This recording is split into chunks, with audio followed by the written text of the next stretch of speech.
3, 2, 1. And we're back. What's up? How are you? We're back. Aloha. Good to see you. Good. Nice to be back here. When you first came here, you were thinking about running for president. Now you're out there. We're all in. It's happening. Yes. Are you nervous? No. Is it weird? No. No? Not at all. None of it? Do you feel like this is like destiny? No. So how does it not feel weird? I'm on a mission. Oh. I'm on a mission. There's a lot of issues I think we're going to talk about why I'm running for president.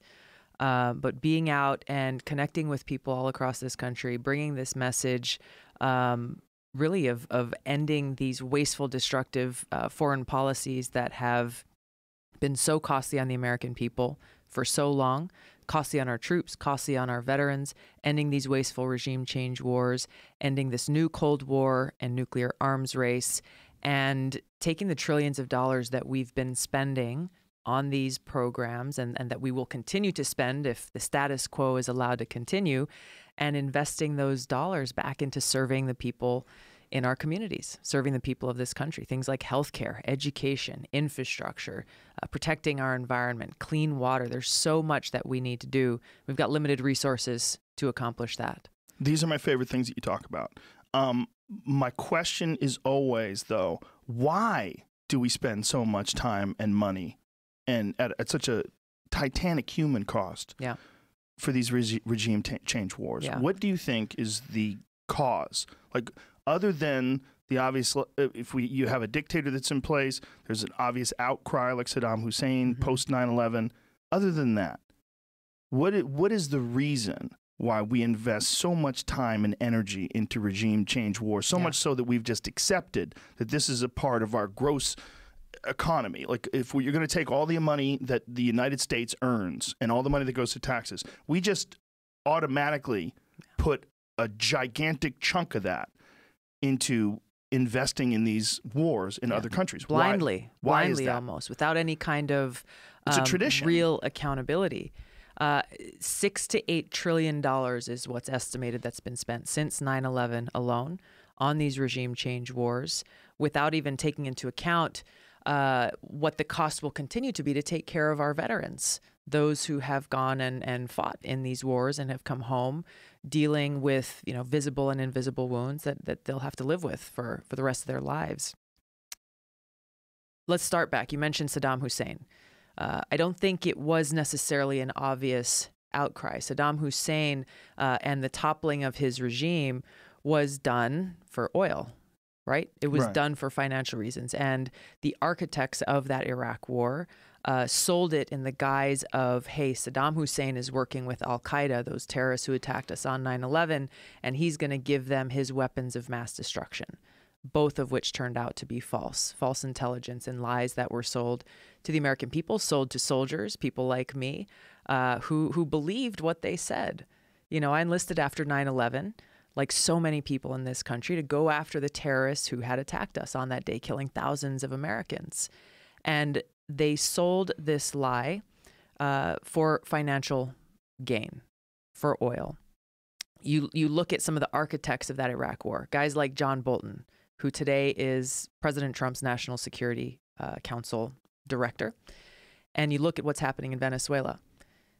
Almost the very same playbook being used, where they're selling this regime change effort, threatening to use U.S. military force to go in and topple a regime under the guise of humanitarianism, when in fact, and Bolton has said this on national television, that, well, we really want to make sure that American oil companies are able to go in and access that oil-rich country in Venezuela.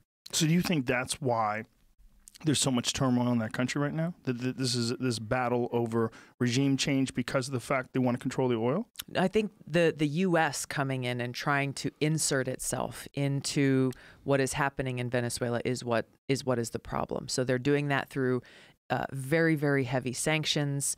They're doing that through various means and threatening to use our military to go in and topple the regime there, rather than taking the approach that I would take as president, which is to recognize that the people of Venezuela, like people in other countries in the world, need to be the ones to determine their governance and their future. Just like we wouldn't want any other country to come in and threaten to use their military to topple our government or to tell us who should or shouldn't be the leaders in our country, we shouldn't be doing that in their country.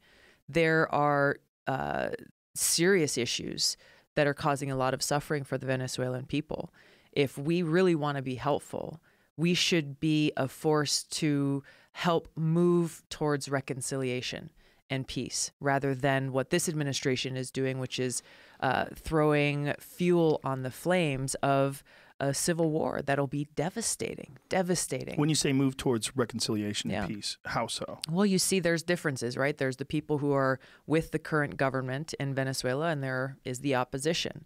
Clearly, they have differences on what kind of future, what kind of governance, and who should lead that government going forward, rather than threatening to use the United States coming in and trying to act once again as the world's police, which, by the way, throughout history has not had good results, not for the people in those countries, what to speak of the cost that we, the American people, pay, rather than saying, hey, let's work towards peace, try to push for diplomacy and find what are the conditions that would make some form of reconciliation going forward.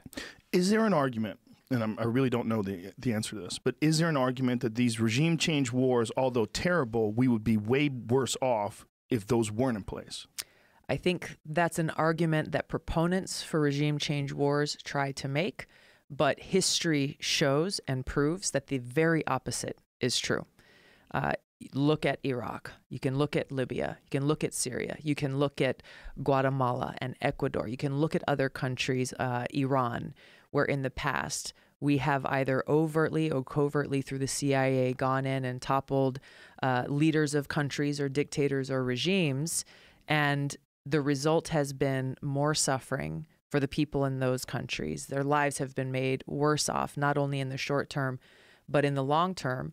And the cost, once again, to the American people has also taken a toll, as we see more and more of our hard-earned taxpayer dollars going to pay for these wars, these regime change efforts that are counter to our national security interests, counter to the interests of the American people, and counter to the interests of the people in those countries. So is this one of those things is just a counterintuitive thing where you would think that getting rid of someone like Gaddafi would be a good idea? He's a terrible, evil person. But they get rid of him, and now Libya is a failed state. It's horrible what is happening in Libya as a result of that. As you said, can watch slave auctions on YouTube. It's insane. Exactly. It's hard to imagine that an era of YouTube and slave auctions exists in a place that, you know, at least some part of the blame has to be on us supporting the rebels that went in and took out Gaddafi. Like, it's not good to have... See, it's one of those counterintuitive things, right? Where it's not good to have an evil person in control of a country. Yeah. But it's also not good to kill him. They get rid of him, and then this power vacuum, right? Yeah, it's that... it's hard to accept sometimes the reality that there are bad people in the world. There are leaders of countries who are doing bad things against their people. What the real question is we recognize this is the world that exists in reality, not the world that we wish existed. And then the question is for the leaders of our country is, what role should the United States play? Does it make sense to try to act as the world's police as we have been for far too long, both as we look at what is in the best interest of the American people, what's in the best interest of our national security, as well as what impact will our actions have on the people in these countries? And with Libya, not only do we see strengthened terrorist groups, there are terrorist groups all over Libya now, failed state. The Libyan people are suffering now far more than they were before, but we see the ramifications of that in countries like North Korea, where again, John Bolton and the Trump administration is talking about using the Libya model with North Korea as we work towards this objective of denuclearizing the Korean Peninsula. One of the leaders in the North Korean government just said the other day, the United States government is talking about using the Libya model with North Korea to get them to get rid of their nuclear weapons. They don't want to end up like Libya or Iraq, where in Libya, as you remember, the United States went in and told Gaddafi, hey, get rid of your nuclear weapons program, and we're not going to come after you. And he did. He got rid of it. And what happened? A very short time later, the United States and other countries went in and took him out. So that action and that decision and that policy is directly undermining our national security and our efforts to make us and the world more safe, to denuclearize the Korean Peninsula. So would the argument for regime change wars being that, would it be that if we didn't go over there and if we didn't have a military presence and we didn't make them fight against us, that they would somehow or another gain more power and we would deal with this evil superpower? Is this like the worst case scenario for the pro-interventionist foreign policy? I wouldn't even go that far. I mean, the argument that's made by people who are advocating for these regime change wars is we've got to do something to help people who are suffering. That's generally the argument that's made. And they sell this to the American people knowing that, hey, we have good hearts and we want to help people if we can. But what they fail to do is to tell the truth and be honest about what they are hiding behind this guise of humanitarianism. Right. I mean, if you look at Saudi Arabia, for example, and you look at the kinds of atrocities that theocratic dictatorship is conducting against its own people, decapitating LGBTQ people, persecuting religious minorities, being the biggest propagator of this most extreme intolerant ideology of Islam that is fueling terrorist organizations like ISIS and Al-Qaeda, waging a genocidal war in Yemen, killing tens of thousands of people, that murder of the journalist in Turkey. The list goes on and on and on. Yet, what are we hearing from leaders in our government, both Democrats and Republicans? Saudi Arabia is a great ally of the United States. But then you look at what's happening in Venezuela, ready to launch our military to go in and take out another dictator, ready to go in and launch our military, ready to go and wage a war against Iran. So this is evidence of the hypocrisy that exists between those who are waging regime change war in some countries, by the way, usually countries that don't have nuclear weapons, and usually countries where they have some other underlying interests and ulterior motive, which is not helping the people of those countries. And then when it's convenient for them, countries like Saudi Arabia sidling up to a country whose leadership directly and indirectly supports Al-Qaeda, the very terrorists who attacked us on 9/11, who we are trying to defeat. Your position on Syria is one that I think people have misconstrued. Why don't you tell me? That's putting it nicely. That's trying to put it as nicely as possible. Yes. They've actually said that you are an Assad supporter. I know this is not correct. Yeah. But is that one of those things where people just say that in order to sort of diffuse you, to categorize you as a ridiculous person right off the bat, where no one could take anything else you say seriously? Yeah, it's the usual tactic of trying to smear or vilify me and my campaign and what I'm advocating for, because they don't want to engage on the actual issue itself that I'm pointing out about how devastating and costly their policies are of continuing to wage these wasteful regime change wars, of choosing to support terrorist groups like Al-Qaeda in Syria, directly in Syria, because they are the most powerful force on the ground who's fighting to take out the regime, Assad's government. So they're so focused on toppling this government in Syria that they're willing to actually use taxpayer dollars to provide direct and indirect support to Al-Qaeda terrorists in Syria. When you think about how crazy this is, it makes me angry. I think it makes most people angry. It's why I introduced legislation called the Stop Arming Terrorists Act. Why we would need to have such legislation is beyond me, but clearly we do, to make it so that we don't have any taxpayer dollars going directly to provide any kind of arms or support or anything to terrorist groups like Al-Qaeda, but also to make it so that we are not providing support indirectly through countries like Saudi Arabia, who are providing that support to terrorist groups. So what has been said of you about Assad and your position on Assad that's just been an outright lie? Virtually everything. I mean, I'll just tell you what happened. I went to Syria to meet with Syrian people, to hear for myself from them about what was happening there. While there, I was offered the invitation to meet with the president of Syria, and I took it because I think it's important for us to have the courage to meet with leaders, whether they be friends or adversaries or potential adversaries, if our focus is on national security and on peace.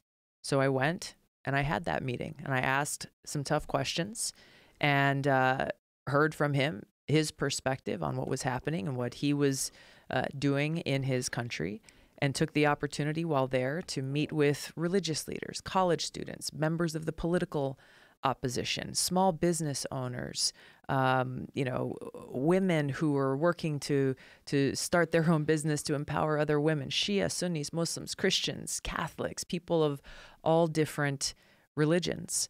It is because of that and that meeting and my staunch opposition to regime change wars in Syria and in other countries that political opponents and others have chosen to try to smear me, my reputation, and my campaign, and to label me, as you said, she's a supporter of this dictator. Well, if that's true, then anyone who opposed the Iraq War is a Saddam Hussein lover, is a lover of dictators and loves Saddam Hussein. So if you challenge their logic, you see how shallow it is, and there's really none there. And what's exposed is their refusal to engage on the facts and to stand behind why they continue to put the American people through these costly regime change wars and why they continue to wage these wars that are causing incredible suffering for people in different parts of the world. It also, when you're having these conversations, which are incredibly important globally, when you choose to distort people's positions like this, you're not helping anybody. No. You're making the whole thing more confusing. Yeah. So for someone like me who's on the outside, excuse me, and then has to watch all this go down, I have to go, well, why do you have reasonable people that make inaccurate statements about someone because they feel like if you don't refuse a meeting with Assad, there's something wrong with you, right? Yeah. Like to not want to be in the presence of this person. Yeah.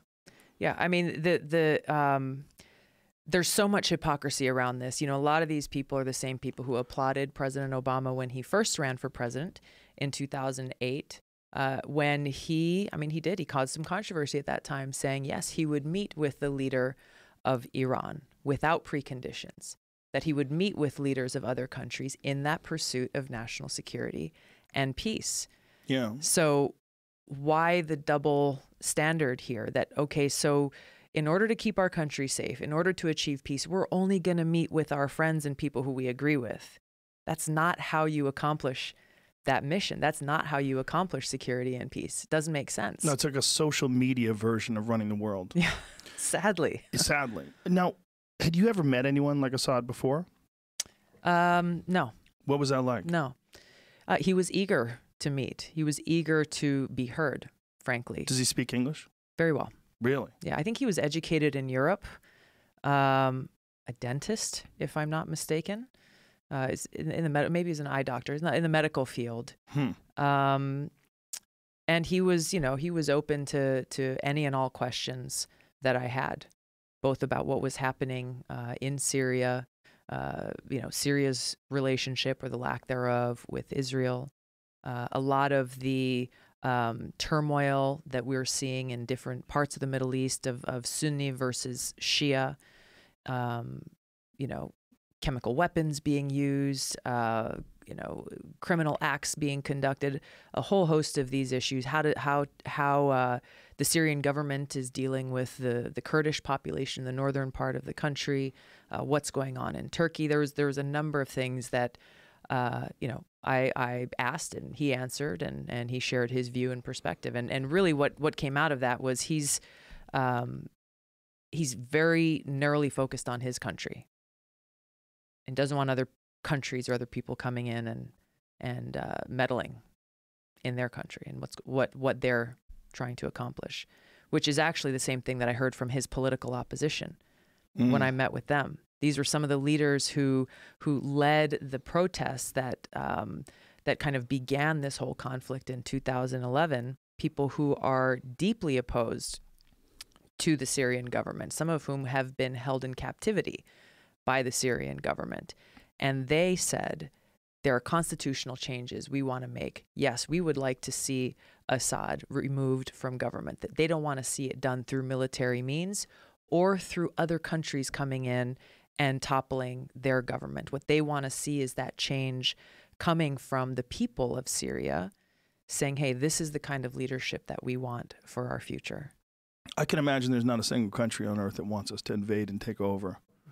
I mean, it just seems like a bad idea for everybody. Right. Nor would we want that to happen to exactly. us. I think that's really what's missing here is, you know, for so long we've seen this imperialistic mentality that still exists in our government, where some feel like, hey, well, we should go and tell this country who should lead their government and tell them what kind of policies they should have. But no other country should dare even attempt to do that to ours. Yeah, well, our position is that we're the best, and we're running this country the best way. And this is the best country that's ever existed, ever. It has the most freedoms.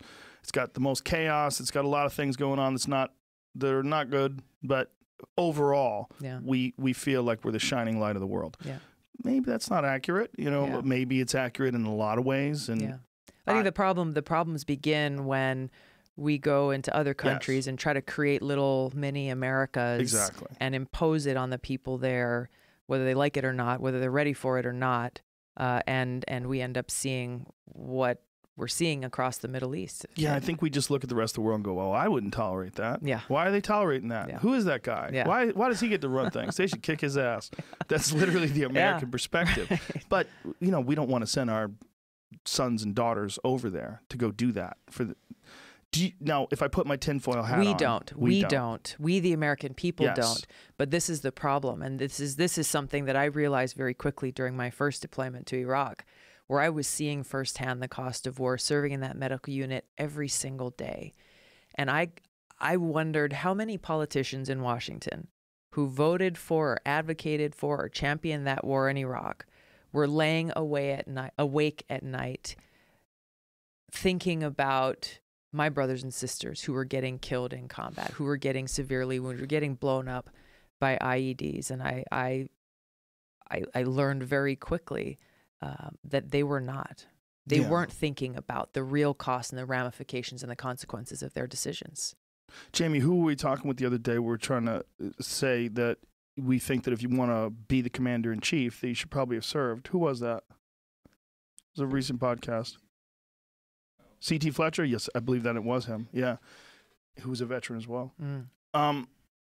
That's one thing that you have over them for sure, is that you understand from firsthand experience and sacrifice what it means to actually be in war and to be in combat. Yeah. Yeah. I mean, I still serve in the Army National Guard now over 16 years. I've deployed twice to the Middle East, and coupled with my experience in Congress, serving over 6 years on the Foreign Affairs and the Armed Services Committees, working intimately on these issues related to national security and our foreign policy, meeting with leaders of different countries in the world. It is these experiences and the understanding that I've gained from them that best equip me to walk into the Oval Office on day one, ready to do the job of president and, most importantly, commander-in-chief. What hurdles are you encountering that you didn't expect? You know, a lot of what's happening are things that we kind of did expect. You know, the smear campaigns, the misinformation campaigns. Do you think that someone's doing this on purpose, or do you think this is team mentality in action, where people are supporting a particular candidate and they look at you as being competition of that candidate? Like, what do you think? I think it's probably a combination.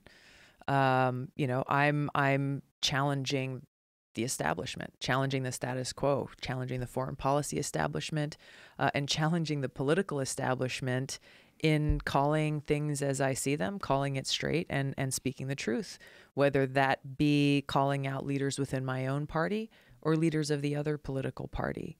And, you know, I think that strikes fear in a lot of people who are uncomfortable with it at a minimum, and who are concerned because when, you know, we the people rise up and say, hey, what's really going on here? We're calling out self-serving politicians in Washington from both political parties who are putting their own political interests or the interests of their party ahead of the interests of the people.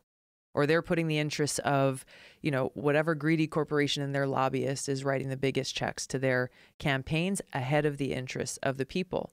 So the more this awareness comes out, the more people stand up and speak out and say, hey, this is unacceptable. This is unacceptable. Then it's threatening that very power base that they have thrived and lived off of for far too long. We should talk about how you're funded too, just so people understand your position. Yeah. So people-powered campaign. We take 100%. no PAC contributions, no lobbyist contributions. Every single dollar that comes to my campaign for president is coming from individual people across this country, whether it's $1 or $1,000, people who are giving whatever they can and joining this movement. There's a great joke. I think it's from Dennis Miller. I hope I'm not misquoting it, but he was talking about how politicians wear patches in their jackets like NASCAR drivers. Seriously. That is. like you should have to know. Seriously. Yeah, someone should have to know. Have those disclaimers there.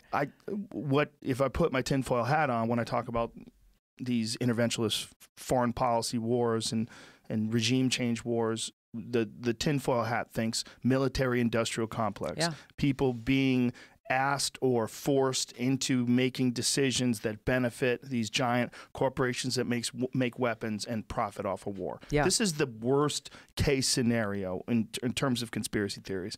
The idea that someone wants war so that they can make money and they don't care if people die, even needlessly. This is our number one conspiracy fear, right? If you had to think about of all the things that you hope are not true about the way the world works, that would probably be number one. Well, you can take your tinfoil hat off because the military-industrial complex is a real thing. This is something that President Eisenhower talked about. Which is an amazing speech. Amazing speech. His last speech as President of the United States, of all the things that he could talk about, he chose to focus on the military-industrial complex. Should we play that right now? It is. I feel like we should play that. Yes, just because absolutely. It's play so, that clip. It's so crazy, and most people have never heard it before. And you hear about the term military-industrial complex, and one thing that has been done that's really interesting is the word conspiracy has become a dirty word. Yeah. And that dirty word, or a word that's it's easy to make something silly by calling it a conspiracy. Yeah. Even though there are times where people conspire to do things. That's right. I mean, that's why that word exists. Right. I mean, it's not like people don't make plans to do things that are illegal. Yeah. Of course they do. That's why the FBI is around. But this is from the National Archives, and this was Eisenhower's speech as he was leaving office. With a message of leave-taking and farewell. 1961. This speech did not get very much attention. When a new president... Oh, who is this guy? Jamie, you picked up the wrong version. Son of a bitch. I'm sure there's an actual version of it. Here we go. January 17th, 1961. Back when everything was black and white. The President of the United States. Good evening, my fellow Americans. We now stand 10 years past the midpoint of a century that has witnessed 4 major wars among great nations. This is a bad one too, Jamie. You son of a bitch. While he's looking for the right clip, I think he's just going to play music know, in the background. That's all it's going to do. What most people don't know is that his first draft of that speech said Congressional Military Industrial Complex. Whoa. And somewhere between the draft and the speech that was delivered, he took out that word congressional. But he was directly connecting those dots. Whoa. That some may say, oh, well, that's just a conspiracy theory, but he was connecting those dots with the influence that the military-industrial complex has on leaders in Congress who are making decisions about how our money is spent and where our troops are sent off into battle. Congressional military-industrial complex. Wow. I need extra foil. Get you a new box. It's crazy how they couldn't keep the camera steady back then either. I wasn't going to do it either. I hear someone else's voice. Here it goes. Good evening, my fellow Americans. Just skip ahead a couple seconds here. A vital element in keeping the peace is our military establishment. Our arms must be mighty, ready for instant action, so that no potential aggressor may be tempted to risk his own destruction. Our military organization today bears little relation to that known of any of my predecessors in peacetime, or indeed by the fighting men of World War II or Korea. Until the latest of our world conflicts, the United States had no armaments industry. American makers of plowshares could, with time and as required, make swords as well. But we can no longer risk emergency improvisation of national defense. We have been compelled to create a permanent armaments industry of vast proportions. Added to this, 3.5 million men and women are directly engaged in the defense establishment. We annually spend on military security alone more than the net income of all United States corporations.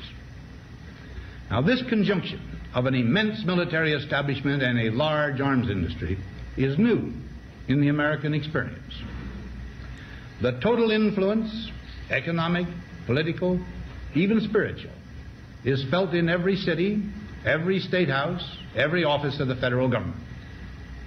We recognize the imperative need for this development, yet we must not fail to comprehend its grave implications. Our toil, resources, and livelihood are all involved. So is the very structure of our society. In the councils of government, we must guard against the acquisition of unwarranted influence, whether sought or unsought, by the military-industrial complex. The potential for the disastrous rise of misplaced power exists and will persist. We must never let the weight of this combination endanger our liberties or democratic processes. Okay, we should take nothing for granted. You could listen to the rest of the speech if you want to online, but it's very chilling. Yes. Because this is the sitting president leaving office, and this is what he wants to tell people. And a soldier. Yes. He's a guy who had military experience. He's a guy who saw firsthand wearing the uniform and then serving as commander-in-chief. And this was his final warning to the nation.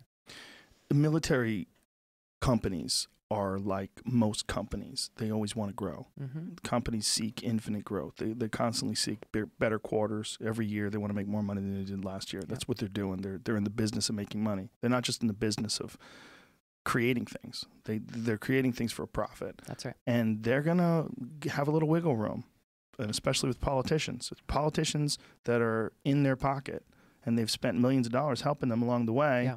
And they're gonna help each other. Yeah.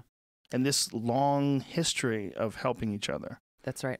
That's you see that very directly through contributions that are being made to politicians by different defense contractors and the corresponding votes that are then taken. But you also see this corruption that's happening before our very eyes, happening within places like the Pentagon, where you either have people in uniform or civilians who are working in contracting, for example, in the Pentagon, laying the groundwork for writing up these contracts, major multi-billion-dollar contracts with these big defense contractors, and then lay down the uniform, or you retire from service, either as a civilian or in the military, and then you turn around, leave that door, and walk into another door working for the very same contractor that you just wrote the contract for. Yeah. This is happening.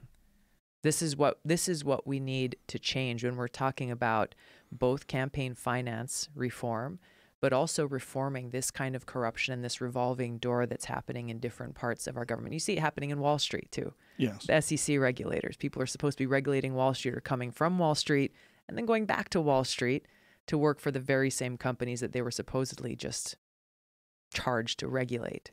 This is a big problem that we've got to fix. Yeah, there's a fantastic documentary on that called Inside Job. I don't know if did you see it? Yeah. It's amazing. Yeah. You see when he's confronting these guys who are professors who then go and take these jobs and make millions of dollars with the very regulations that they help put into place. That's right. And it's happening with foreign policy as well. When you look at who are the main people who go and testify in front of Congress, coming from think tanks, very well-known think tanks, global think tanks that specialize in foreign policy. They don't have a placard on their desk when they're testifying before Congress saying, we receive funding from Saudi Arabia, from Qatar, from the United Arab Emirates, from all these different countries who are spending a lot of money funding these think tanks that then come forward and push policies or push ideas to leaders in Congress that not coincidentally benefit the countries that are funding them. What could be done to stop that? other than someone like you getting into power? Well, And what could you do once you get in there? I think two things. I mean, obviously, as president and commander in chief, you set the tone for the kind of leadership that we have in this country that will put service above self.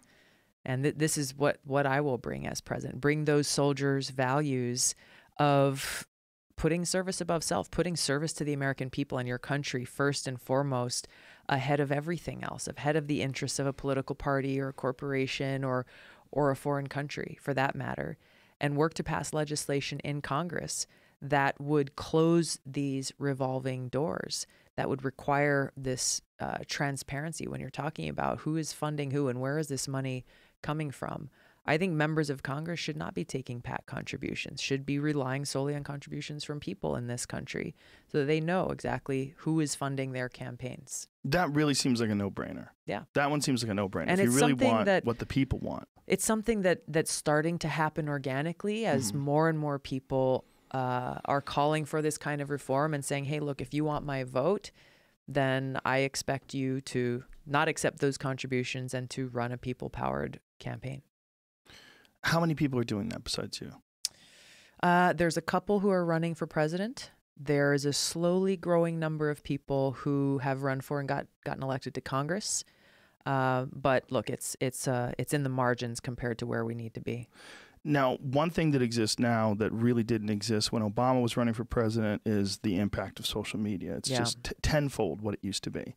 But with that also comes this reality that we're living in right now, where there's only a few companies that are controlling the discourse in this country. Yeah. I mean, you really have essentially Facebook, Google, YouTube, Twitter, and Facebook owns Instagram. That's right. And there's, a couple other small ones, but that's the bulk of our discourse. Yeah.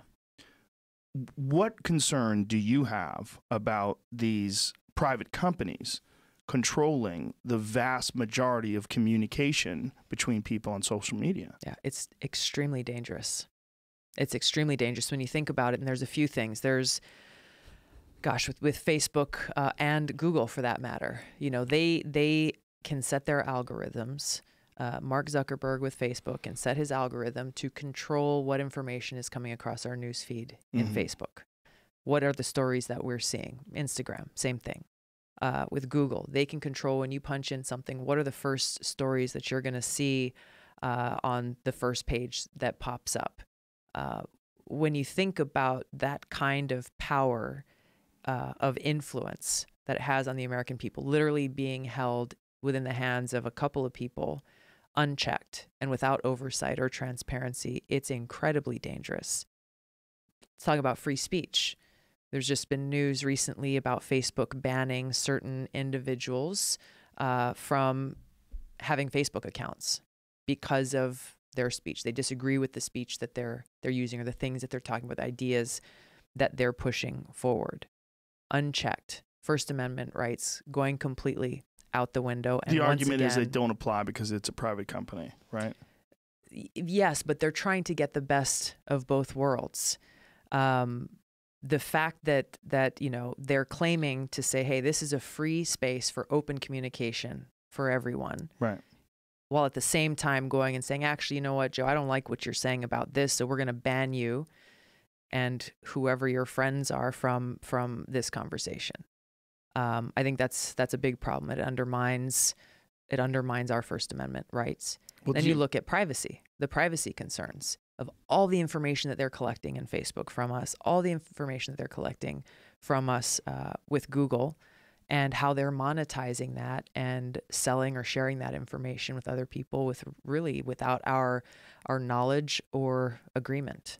That's the part, right? The agreement that most people didn't understand, that your data is a huge commodity. That's right. And we signed up for these things. I mean, who reads terms of service agreements? Yeah. Have you ever read one? Yeah. No. I've never read one of them. I just say, okay, Yeah. all right. I start to get through like the first two Yeah. paragraphs, like, okay. I hope it's not ugly. Hope Yeah. it's nothing terrible in there. You know what I think back to? There is a South Park episode that is specifically about the terms and conditions.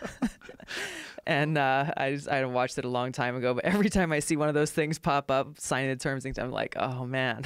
Yeah. That was Cartman, right? Yes. Yeah, something happened with Yeah. him. Yeah. We can't talk about it. But there's a thing that they're doing. There's a couple things they're doing, but one of the things they're doing with this, with your data, they find out what you're interested in. They find out what you're interested in engaging on. Yeah. And for many people, that's outrage. So for many people, it's the things that piss you off the most. Like if you have a real problem with Catholic priests getting away with having sex with little boys, you will think that that's happening every minute of every day all across the world because it's going to be in your news feed constantly because they know that's what makes you engage. Right. So your algorithm, the algorithm is your feed is going to be very different than my feed. Yeah. Because I engage on different things than you do. Yeah. And the problem with that is even if they're not calculating, if it's not on purpose, they're not trying to get people outraged. It's not like they're trying to rabble rouse.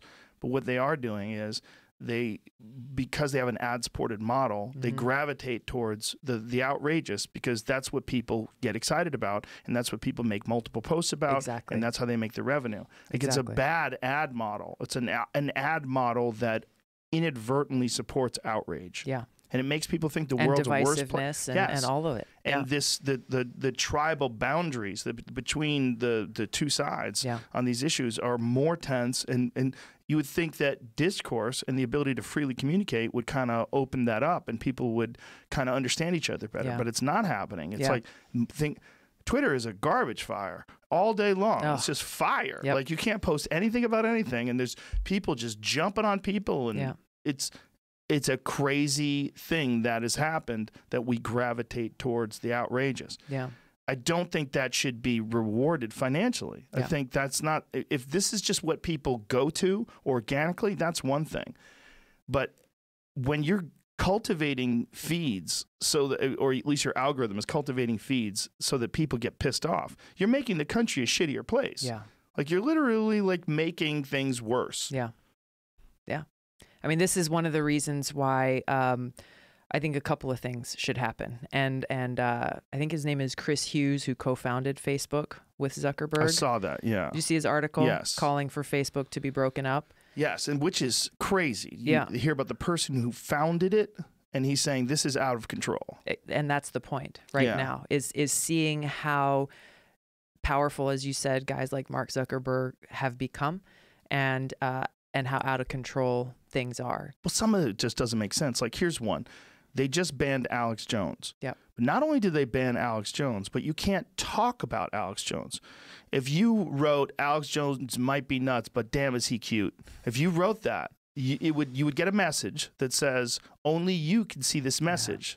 Yeah. This message is stopped at the border from entering into the Facebook universe. Like, what the fuck? Crazy. You can't just, like, what if you want to say something funny? You can't say something funny. No, you can only say something if you're criticizing him. Right. This is what they've said. Wow. So they're telling you how to think, which is fucking insane. It is insane. Because that's not just that's not just like a violation of free speech. You're literally directing speech. Yeah. Like, that's insane. Yeah. So you're not even blocking people from doing something hateful or evil. You're blocking people from saying something that you disagree with. That's right. Which is, people have sent me messages that said, God bless Alex Jones, and they say, you can only see this message. Facebook sends them a thing blocking that message. Wow. That's fucking crazy. Yeah. Like, the idea that you think you can do that, that is nuts. Yeah. I mean, being able to ban anyone arbitrarily without any, just violated terms of service. There you go. What does that mean? Yep. Okay, be specific. Yep. And how come? I mean, they took a bunch of people out, right? Like Louis Farrakhan was one, Alex Jones, Paul Joseph Watson was like, what did that guy ever do? I mean, people don't agree with him. Like, I think what's happening is there was some serious concern that Facebook was used to influence the last election, whether against their knowledge or in a way where they were negligent about the type of filtering they use that stops people from posting propaganda, and particularly stops these things like the IRA, the Internet Research Agency in Russia, that literally creates thousands of profiles and pages, and they'll have a Black Lives Matter page that's just designed to fuck with cops, and then they'll have a pro-cop page that's just designed to fuck with Black Lives Matter. All they want to do is create anger. And they're doing this, engineering these arguments. I mean, this is 100% proven fact. Renee DiResta, who had been on my podcast, went over the details of how it's set up and how they do it, and the memes that they create. Like, this is an organized effort that they channeled through Facebook in particular, and then Instagram and a couple other social media sites. You know what's interesting about Renee? She worked for New Knowledge, right? I do not know. I think she was the director for New Knowledge. This company, New Knowledge, that the DNC has tapped as one of their, disinformation campaign experts and cyber experts, was the very same company that created false accounts and pretended to be Russian bots in order to influence a U.S. Senate election in Alabama. Yeah, I'd heard of that, right? That's something that she was not a part of, but it happened before her time. I don't know her. She was the director of research, it says. At New Knowledge, right. And that's post this happening, correct? I don't know. She sent me an email about it because I questioned her about it after it happened. Yeah.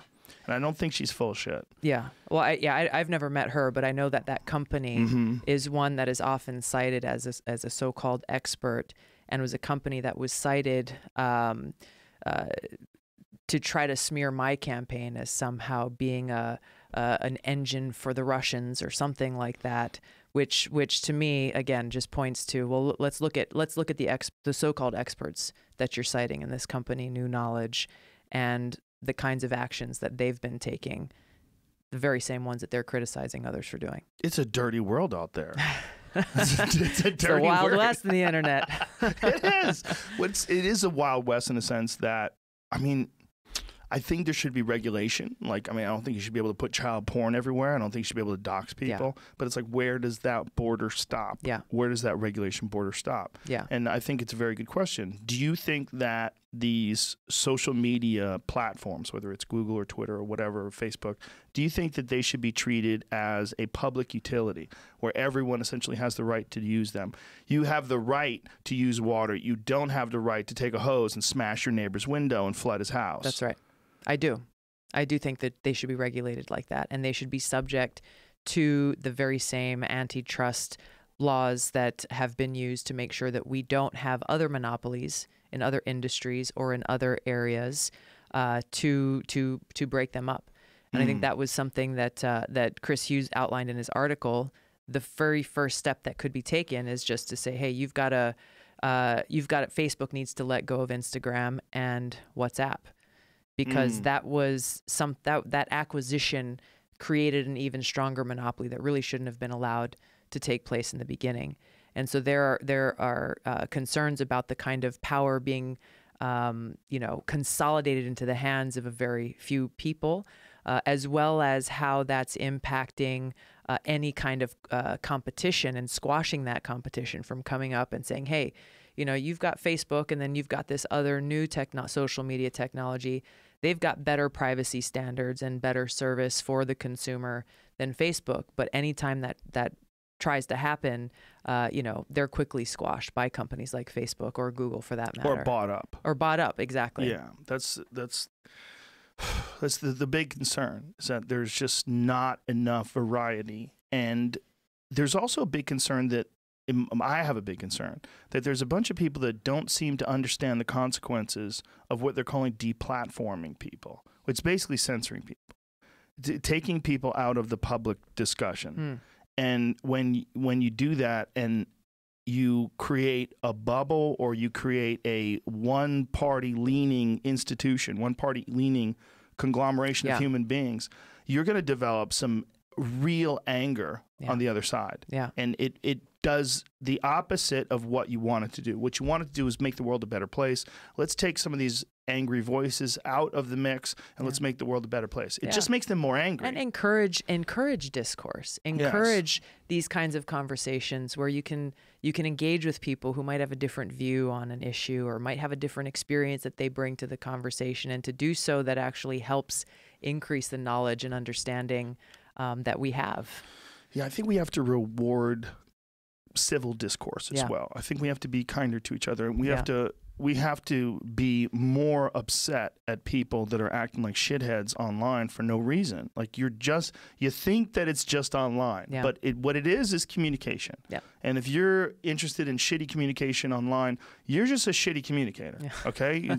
All this calling it being a troll and all Yeah. this different thing, all these different labels that people put on it to make it cuter and whitewash it. It's not good. It's not good for anybody. Yeah. And if people could figure out how to be less angry in their online lives and communicate about issues, I think we'd find that we meet more in the middle than we think we do. I think there's also a problem that people have where they become married to their ideas and they dig their heels in and they support their ideology and they're very rigid about it. Yeah. And that is only strengthened when you silence people. Yeah. Yeah. It does the opposite of what you're hoping it's going to do. It makes the world a worse place. Look, if people are saying things that you don't like, you don't have to read that. Mm-hmm. But if you tell people that no one can read that, they're going to go, why do you get to decide? Exactly. And who are you? Exactly. Who are you? You are a regular person? Mm-hmm. How wise are you? Yeah. How many steps ahead have you played this game? That's right. Because I'm looking at this game, I'm looking at civil war. Yeah. I'm looking at worst case scenario, this goes to that goes to this, this guy attacks that guy attacks this, they can't talk anymore, you got people fighting in the streets. Exactly. That happens. Exactly. That's a human characteristic. That's right. That's right. And that is where this path ends up, this path that we're on of this hyper-partisanship, Yes. this extreme divisiveness where it's either you're in my tribe or you're in the other tribe and the arrows are pointed at each other without any willingness to, once again, let's just have a conversation. Let me hear where you're coming from, hear where I'm coming from. We can disagree without being disagreeable. We can even have a heated conversation in a debate. And I But would at the say end that of it, what you're saying is patriotic. yeah. This is patriotic. Yeah. And I think it's unpatriotic to be partisan. Yeah. Because I think we're supposed to be on a team together. Yeah. This is supposed to be Team America, right? Exactly. What are we doing? Exactly. We're fighting over nonsense and mischaracterizing people's positions just to suit our own ideas. That's right. It's foolish. It's foolish, and as you said, it's extremely dangerous. And the American people are the ones who ultimately lose in all of this. This has been one of the most frustrating things that I've seen and experienced throughout my over 6 years in Congress. That really started like when I first went up after I got elected.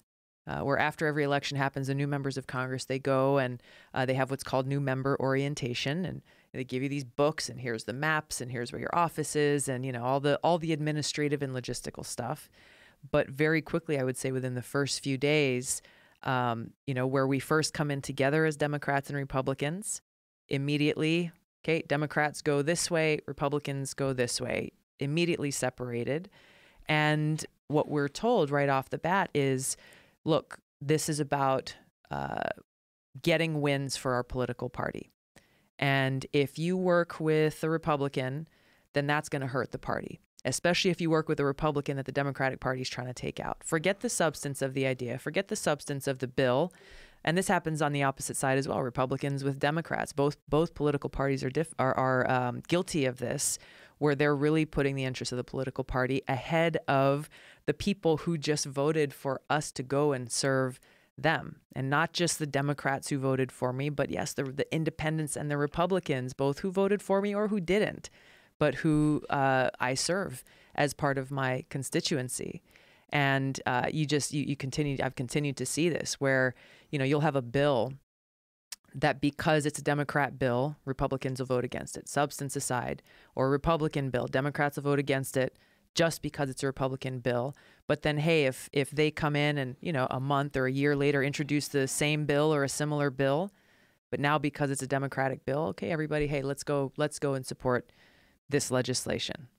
You can imagine why there is so much gridlock in Washington, why nothing really gets done, and ultimately how this divisiveness and this hyperpartisanship is hurting the ability for the needs of the American people to be served. When you talk about people like yourself that are completely funded by the public, and you have this very logical and objective way of discussing this gridlock, do you think that the future is in young people like yourself getting involved in politics, that they're not connected to this old world for 35, 45 years?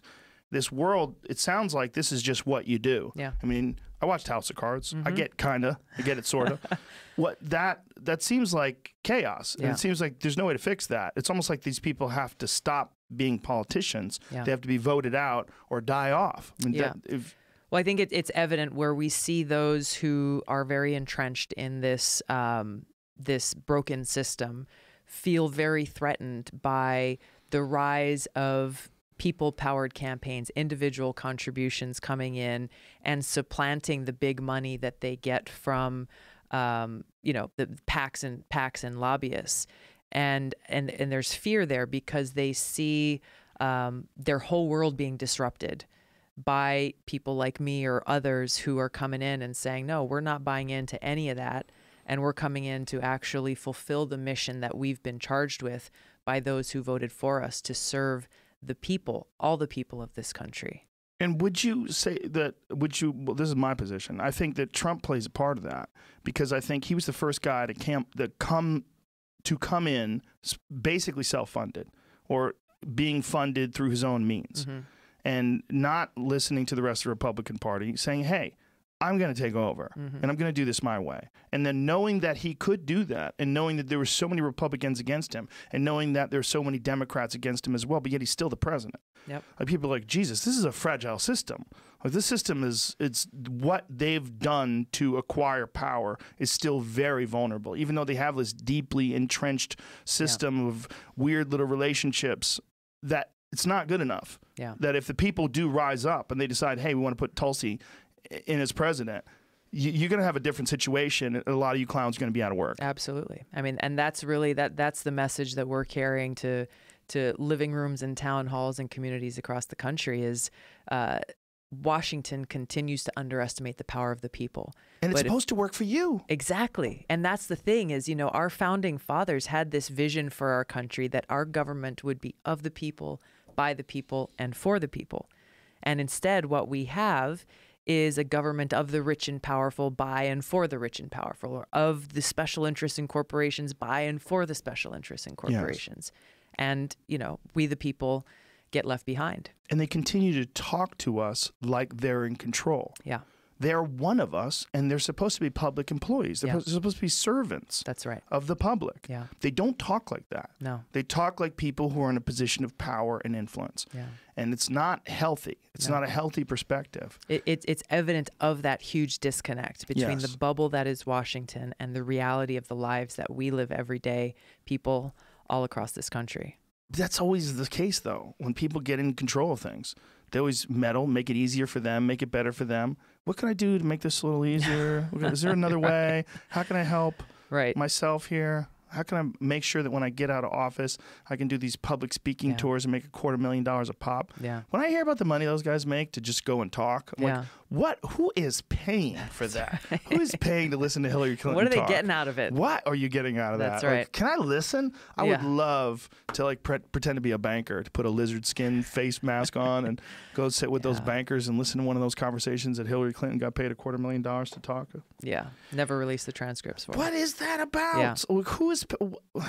It's some weird sneaky deal that they make. Yeah. Where nobody wants to pay that. Like, go do that in Madison Square Garden. See how many tickets you sell. Yeah, right. Exactly. Bill and Hillary are doing the speaking tour thing right now. Yeah. I am baffled as to who is going to pay to go see Bill and Hillary bullshit them. That's right. They're doing it together now, real. right? Yeah. Yeah. Bill is so old. Why doesn't he just come clean? I would love to get that guy and just get him drunk and put him on the, just have him just talk about life. No, you only got a few years left. Everything's falling apart in your body. Yeah. What are your regrets? Yeah. What'd you do wrong? What could you have done differently? Stop all this bullshitting. Yeah. What you should have him on your show, Joe. I would love to. I would love to do mushrooms with him. That's what I wanted to. I would have him on the show and do it in Colorado because they decriminalized mushrooms. It's just this role of being the person that is in control of this country has always been this impossible task. And when I see a person like you who wants to do it, I say, listen, you have some of the best ideas and the most healthy perspective that I've ever heard from anyone that's ever running for president. But why would you want to do that to yourself? Those are the two things that I think of. Because it's not for myself. And it's not to be in control of the country and the people. It's to serve the people and our country. It's a continuation of this mission that I've chosen for my life, to be of service, to find different ways to do that. You know, it started in Hawaii with gathering my friends as a kid and going and picking up trash off the beach on the weekends, and experiencing even then at a young age that made me happier than anything else, than, you know, going and playing video games with my friends or anything like that. And that mission that was deeply ingrained in me further with my service in the military, serving as a soldier, where, you know, I'm serving alongside people of all walks of life, as you know, every race, religion, ethnicity, orientation, everything, every one of us wearing that same uniform, serving that same flag that represents the American people, with that laser-like focus on putting service above self. And that's what I seek to bring to the White House, to restore those values of integrity and honor and respect, to make it so that that White House is a beacon of light for the American people, to know that that White House belongs to them and represents them and their interests and their interests alone. Does anybody, I mean, even a person like you who's on the outside, do you think anybody truly knows what it's like to run the country until they get in there? Can you even have an idea of how impossible a task it is to be in control of the economy, the environment, the infrastructure, the military, our position in the world? It seems like the most insane duty to require someone to run all those things, to be aware of all those things, to be responsible for all of the successes and all of the failures. Yeah. It's an awesome responsibility. There's no question about that. And I think it fulfills that higher calling. That this is not about any kind of selfish interest. This, for me, is not about any kind of ambition that I've had. I've never had any kind of thought, well, I want to be president one day, or even I want to be a member of Congress one day. It's always been about how can I best be of service, and how can I make a greater impact? And that's what I've seen throughout my time in Congress, where I've served on these committees. I've served on the Foreign Affairs and Armed Services committees. I've been calling for and fighting for an end to these wasteful regime change wars, an end to this new Cold War and nuclear arms race. There's only so much I can do as a member of Congress. To be able to serve as President and Commander-in-Chief, I know that I can make that kind of impact and see change in our policy that keeps our country safe, that moves us closer to that future of peace and prosperity. And that's where I hope to be able to make a difference. If you become president, when you become president. There you go. Sorry. And you do get to change the way we spend money and stop spending money on these regime change wars, what would be the first thing you invested in this country? And how would you go about doing that? That's a good question. I think there's, I'd want to give that some thought, because there are a whole host of challenges that we're facing. You know, I mean, healthcare is among the top of the list. And, you know, we've talked a little bit about that the last time I was here. Our crumbling infrastructure continues to be something that's not only just uncomfortable every time we're driving over potholes, it's actually threatening people's lives and well-beings. I was in Iowa a few weeks ago, and we visited a few communities that were completely inundated and devastated by the flooding that took place there, about 3 or 4 weeks ago now. Many of them have not been able to return to their homes. We went and helped out one family. We were tearing down drywall and ripping up the floors, and underneath the wood and the floors, there was still like tons of water in place. And they were talking about how even with, you know, the aid from FEMA and SBA loans, that they are unwilling to put a single dollar back into rebuilding their homes, because they're hearing from the government and the Army Corps of Engineers that it may take 2 to 4 years to fix the levees that broke down and caused that flooding. So why would they go and try to pour their life savings back into rebuilding their homes when they could get flooded again in a year or in 2 years? Because we're not making the kinds of investments in our infrastructure that we need to make. So there's education. I mean, there's a whole host of issues that I think we need to look at how we can best provide the resources that are necessary to improve those services to the American people, and also look at how we're doing business and fixing the problems that exist within those different agencies. There's always been a call to help countries in need in the world. Yeah. There's always been a call for the United States to step in and do something.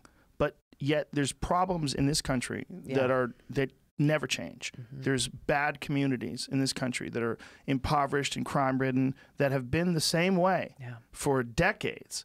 There was a former Baltimore police officer named Michael Wood who came on my podcast, and he was talking to me about the time when he was in the Baltimore Police Department. They found a piece of paper that was documenting various crimes from the 1970s, for one of the years from 1970-something, and it was the same exact crime in the same exact area that they were having problems with now, whether it's homicide, narcotics, whatever it was.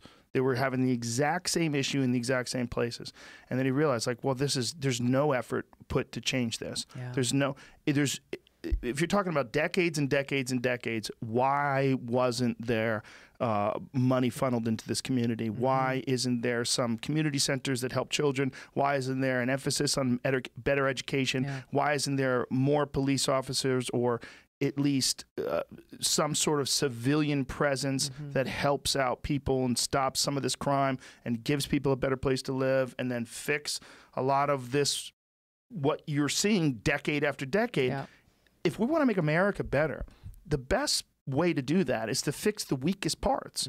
The weakest parts are the people that are born in a shit situation. They don't get a good break. Yeah. They got a bad break. They're born in a crime-ridden environment, and then they have to figure out how to be a better person while dealing with all this. Yeah. And then you've got people that are aloof to this, that are like, hey, figure it out for yourself. I did. Yeah. Like, as if we all start from the same spot in this crazy game called life, because we don't. No. Those people are in the worst spot. Why can't we fix the worst spot? Yeah. It seems like we could. Yeah. If we can help Iraq, if we can invade Syria, if we can do some of the things that people either want us to do or we have done, why can't we do that? Exactly. And that's what I often remind people, is that right now, today, we spend $4 billion every month in Afghanistan.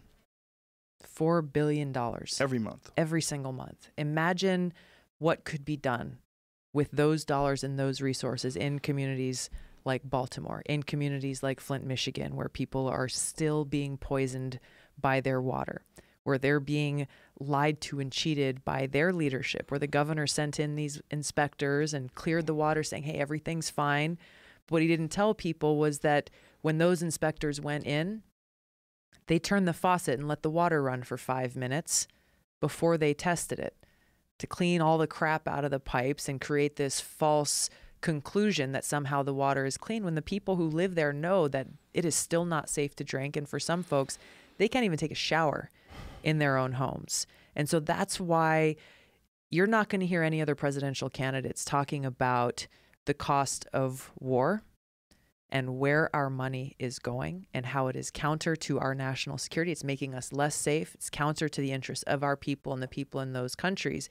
But this is why I talk about this everywhere I go, because it's central. It's central to our ability to address these domestic challenges that we are facing, we in this country are facing in communities across the country, dealing with healthcare, affordable housing. There's a homeless crisis in both urban cities and rural communities. People who are not able to afford to put a roof over their heads. People who are working full time, maybe 1, maybe 2 jobs even, still can't afford to put a roof over their heads. There's serious issues that we need to address here, but to think that somehow we'll have the resources to do so without addressing where trillions of our dollars have been going now for the last several years is a lie. It's just not true. When you talk about people that are working full-time jobs and they still don't have enough money to get by, what could you do to change that? Well, I think there's not one single action that can fix that. I'm pushing for a living wage. I think it's important that. What do you think that should be? It's going to be different in different places. I'm a co-sponsor of the congressional legislation to raise the minimum wage to $15 at the federal level. There has not been an increase in the federal minimum wage for a very long time, and I think that's a step that can be taken. But Los Angeles is like Hawaii, where a $15 an hour job is not going to be enough to pay the rent. You got high cost of living. So living wage is going to be higher in communities like ours than it is in smaller communities or communities in the Midwest. What would you suggest for Los Angeles? $20 an hour? I don't know what the answer is here. But it would have to be more. I think so. The argument against that would be that small businesses would go under or hire less people, or that somehow or another it would be bad for business. What do you think? I think there's the cost of living here is higher. And so what we are paying the employees who work in these industries and these service jobs has to match that. It has to correlate with that higher cost of living. It costs more to go out to eat here than it does to go out to eat in a restaurant in, I don't know, Alabama, for example. Right. So I think we've got to recognize people who are doing the work that correlates with the higher cost of living that we're seeing already. I'm really looking at the universal basic income and seeing how that could be a tool to help deal with a lot of these poverty-stricken communities and people who've been struggling and still unable to dig themselves out of a hole there, and seeing how that potentially could replace a lot of the bureaucracy, a lot of the money that we're spending on bureaucracy and a lot of social welfare programs, perhaps to both save money and to provide support directly to people who need it. So I think that's an option that we've got to consider. It's not simple, and so I'm doing the research and figuring out how exactly that would work and how exactly we'd pay for it. But we also have to look at affordable housing. I think not accepting the fact that the high cost of housing is what it is not the solution.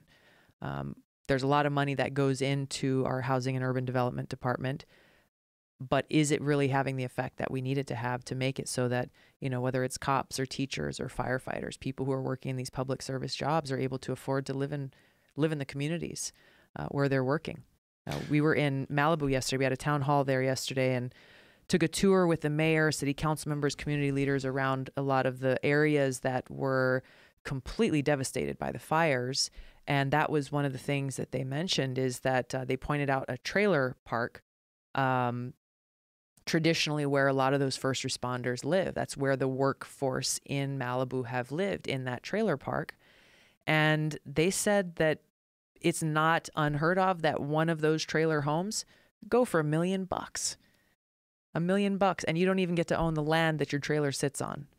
And so this is a real problem that they're facing, is people who are teaching in that area, the firefighters who are working in that area, they're not able to afford to live in the community that they serve. But how could that be fixed? That's a supply and demand thing. There's not that much beachfront some area. Communities, I mean, there's land in the valleys and other areas, but some communities are dealing with this, both in the private sector. There's hotels in Hawaii, for example, who are recognizing that they can't attract workers to work in the hotels because they can't afford to live near where they work. And they're starting to buy up properties to actually provide that workforce housing at an affordable cost to be able to attract those workers. Some communities are doing the same thing for first responders, for firefighters and others. So this is a problem that a lot of, city councils and local communities are trying to deal with and solve. But I think it also points to a bigger problem that we have nationally, that there is just not enough truly affordable housing for working people in the country. But a place like Malibu has always been this exclusive community because there's just not that much Malibu, right? It's right next to the water, so it's more valuable. Yeah. Like, is there a way to do anything that would change that? Well, that's what I was asking the mayor about, and that what was did he say? That was one of the things they said that has been, people look at Malibu and they're like, well, that's where a bunch of multimillionaire rich people go and buy their beach homes. Yeah. But there has always been, the basis of that community was really founded on those who worked to build the community. Middle class people who are increasingly being pushed out. If you're not living in the home that, your grandfather, your great grandfather built, then you're not going to be able to afford to stay there. We didn't get into the details on what they're looking at, but this is something that the city council and the mayor are grappling with now, to be able to attract workers who want to work in the area, but who don't want to have to drive 2 hours or 3 hours just to get to their place of work. Yeah, I just don't know how you would ever do that. Yeah. Especially with all those fat cats that are living in Malibu. I mean, it's a crazy place to live. Yeah. Those houses on the beach are like ridiculously expensive. Yeah. And that's where a lot of the folks we were talking to yesterday, they live, up on the mountain or in the valley. Or that's a better spot anyway.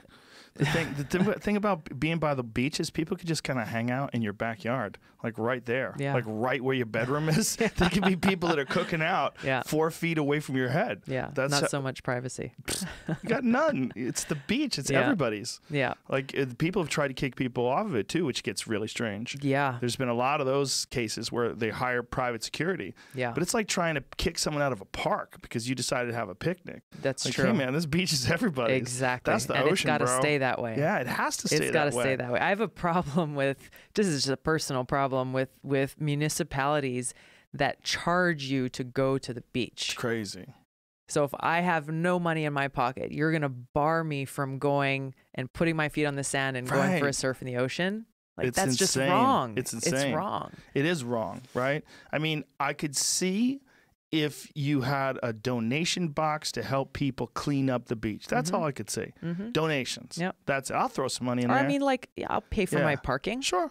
Sure. You know, but Yeah. don't stop me from coming on the Yeah, beach. you Like, I'll can't do catch a bus that. if I don't have any money. I'll catch a Yeah. bus to the beach. Poor people, you've got to, like, that's the whole reason we have these national parks. Exactly. National wilderness areas. It's anybody. Yeah. Anybody can get in there. Yeah. That's the beautiful thing about, one of the best things about the system that we have in place in America. Yes. Is that there's so much public land. Yes. And people who don't understand that, they've never been to other countries where that's just not the case. Everything is private. In many, many countries, you can't just go camping. Yeah. You can't just take a raft and go down the river. You can't just do that. And what happens when those public spaces are lost? It's When they're horrible. lost, they're lost forever. When you Forever. pave over them, when you develop them, Yeah. you know, when your beaches become trash with pollution and others, like, it's a treasure. It's a treasure that's lost. Well, we have our forefathers to thank for their foresight. Yeah. Like Theodore Roosevelt saw this in advance and met with great resistance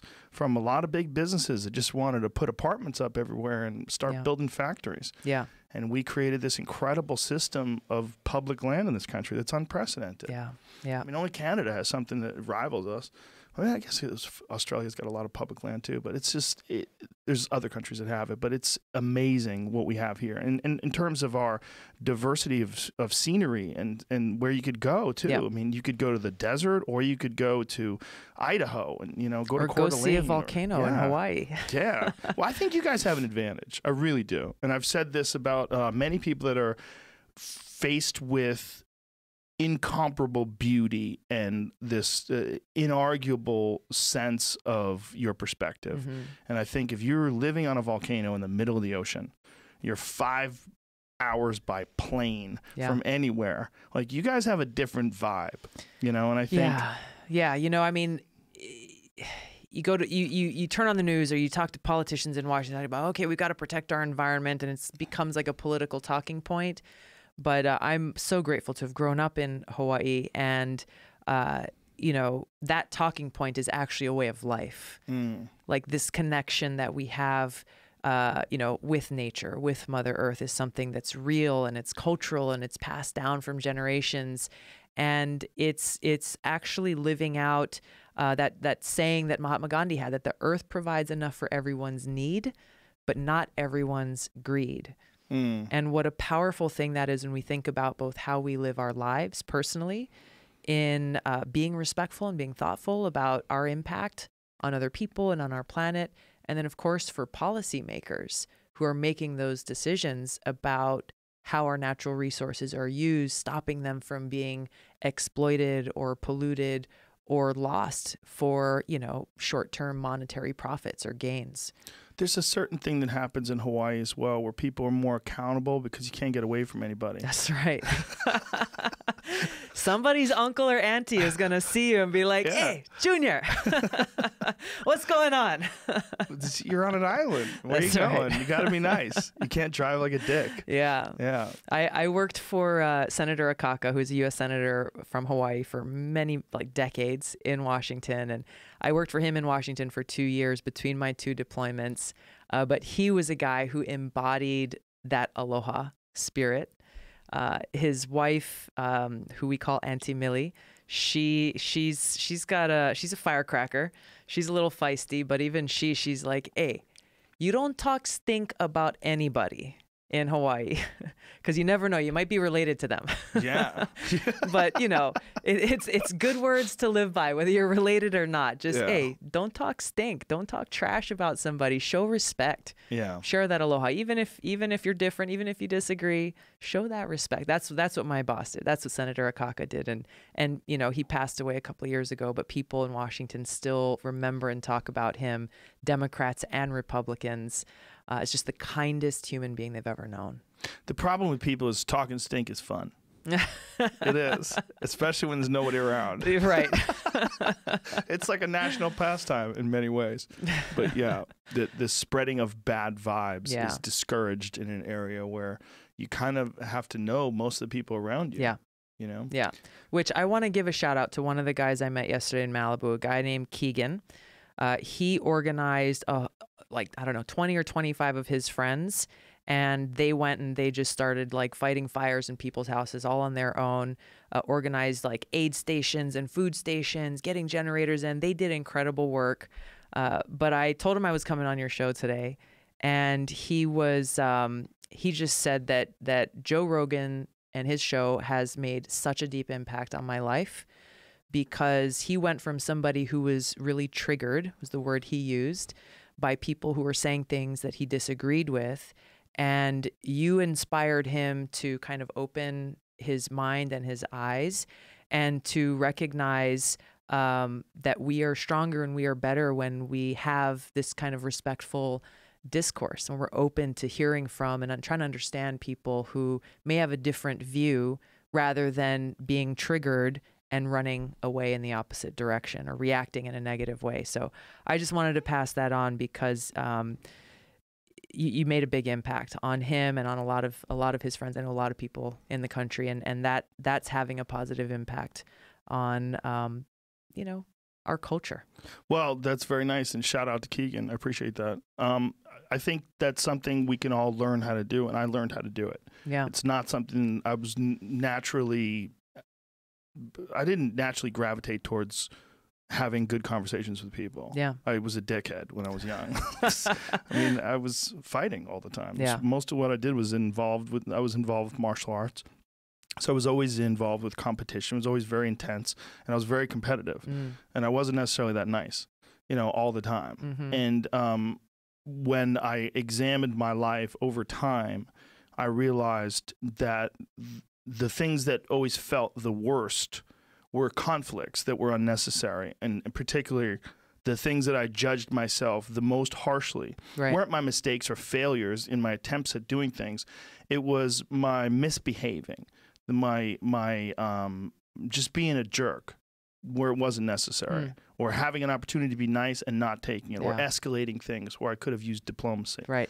And I just learned over time that a lot of it is the way I was communicating with people where I was failing was how I was approaching their thoughts, and that I was immediately trying to be right rather than listen to them. Right. And I was thinking about them differently than I think about myself. One of the things that happened to me when I had children was I started thinking of people like babies that grew up.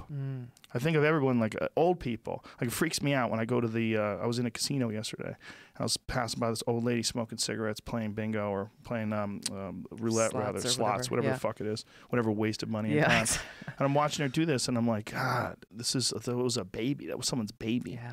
Now here it is, just barely hanging on. And what on. happened between who the fuck knows, right? that time? Maybe that's what she likes to do. Maybe I'm just an idiot. Yeah. But my perspective has radically shifted, and as I've gotten older and then started this podcast, the thing that I realized was that I needed to get better at talking to people when I was doing the podcast. I needed to get better at listening, and then I needed to have less bias perspectives, less biased points of view, and just try to understand what someone's saying. And if I disagree, and try to be as nice as possible while also being accurate about how much something bothers me. Yeah. But being nice. Yeah. Like, we can do that. We could all be better off that way. Yeah. And I share a lot of, when you get to these, like, if you want to look at the left or the right, I share so much in common with so many people in both the left and the right that I almost want to put a graph down of like, how do you live your life? Like, are you nice to people? Are you friendly? Do you have good friends that you care about? Do you have buddies that could call you at 4 o'clock in the morning and say, you got to drive 2 hours and pick me up, and you would immediately do it? Yeah. Like, what do you like? Okay, then what's bothering you? What's bothering you in the news? What's bothering you? And why do these things exist? And how many of them are bullshit? Yeah. And for me, it was like there was a lot of them that were bullshit. I was like, what am I wasting time and effort and thinking about? What do I care what people do? I don't care. I want you to be nice, and that's it. Yeah. And then it gets down to political and social issues, and it gets down to the heavy ones, things like abortion and war and freedom of religion, and and these things, I think, are the ones where we should all just be communicating as calmly and as objectively as possible, and we should discourage this tribal perspective, discourage this idea of being married to your own ideas and trying to win these arguments, which you see in Congress, which you see in political campaigns, which you see in television news is a fucking dumpster fire. Yeah. Every single time they have the panel with the 3 people, it's just blah, I can't watch it anymore. It's nonsense. Yeah. Thank you for your time. What waste is this? It's just people shouting over people. You never find out what the fuck anybody really believes. You just hear their talking points blurted and vomited out. Right. And the facts, the news, what's actually happening is completely lost. And it's so limited. Yeah. And this is how a lot of us are getting our view of the world. Yeah. And I feel like things are changing. I think the world is a different place than it was even just 10 years ago. I think so too. I think humans are different. And I think we're not aware of how much all of this conversation on all of our analyzing the world around us has shifted over the last decade or so. Yeah, people are looking, I feel like people are looking for the facts. They're looking for more information. Yeah. They're less likely to just accept at face value what they're seeing on TV or what they're hearing, which I think is a positive thing. And I think we do need to look at the leadership of this country to set this culture for civil discourse, for making it okay and encouraging, actually, those kinds of conversations. Yeah. And that's where, if you watch C-SPAN one night when you can't fall asleep, you'll see in the floor of Congress, you've got the Democrats who are all sitting on one side. You've got the Republicans all sitting on the other side. And unfortunately, not often enough do you see intermingling and conversation and people going to the other side of the aisle and actually getting to know people. That was something that when I first got elected, I was told, look, as a new member of Congress, serving in the minority with Republicans in charge, coming from a small state like Hawaii, you will never get anything done. So just accept it. Just accept that reality that you're not going to get anything done. Wait several years or whatever. But one of the first things that I did was I got to get to know people. I got to make friends. So my mom and dad, they're small business owners, and they have this macadamia nut toffee business. And so I called home and I said, hey, Mom, can you make 434 boxes of your toffee for every single member of Congress, all the Democrats, all the Republicans? She's like, wow, that's a great idea. Yeah, sure, I'd be happy to. And then I said, oh, I got one more request. Can you make a bigger box, 435 bigger boxes of toffee for the staff of every member of Congress? Because they're the ones who make shit happen. And she said, okay, that's going to take me a little bit longer, but yes, I think that's a great idea. So, I started writing handwritten notes to every one of my colleagues, introducing myself. And as we started delivering these little gifts of aloha to their offices, it was amazing how quickly I saw, while on the House floor casting votes, I'd have Republican chairmen of powerful committees making their way across from the Republican side to the Democratic side, saying, thank you so much. I really appreciate it. It was delicious. I need to get more from you because I ate it all. I got to take some home to my wife or my husband. And then saying, tell me what's going on in Hawaii. Tell me what issues your constituents are worried about. I'm the chairman of the Transportation Committee, the Agriculture Committee, or whatever it is. Let me know how we can work together. Just that one small outreach of aloha opened the doors to these relationships, that enabled me to be able to pass my first piece of legislation, like my first 6 months as a member of Congress from a small state in the minority, as a Democrat. And it's because just treating people with respect, treating people with aloha, and saying, yeah, we can disagree even on 9 out of 10 things, but on that 10th thing, like, hey, let's talk. Let's get something done.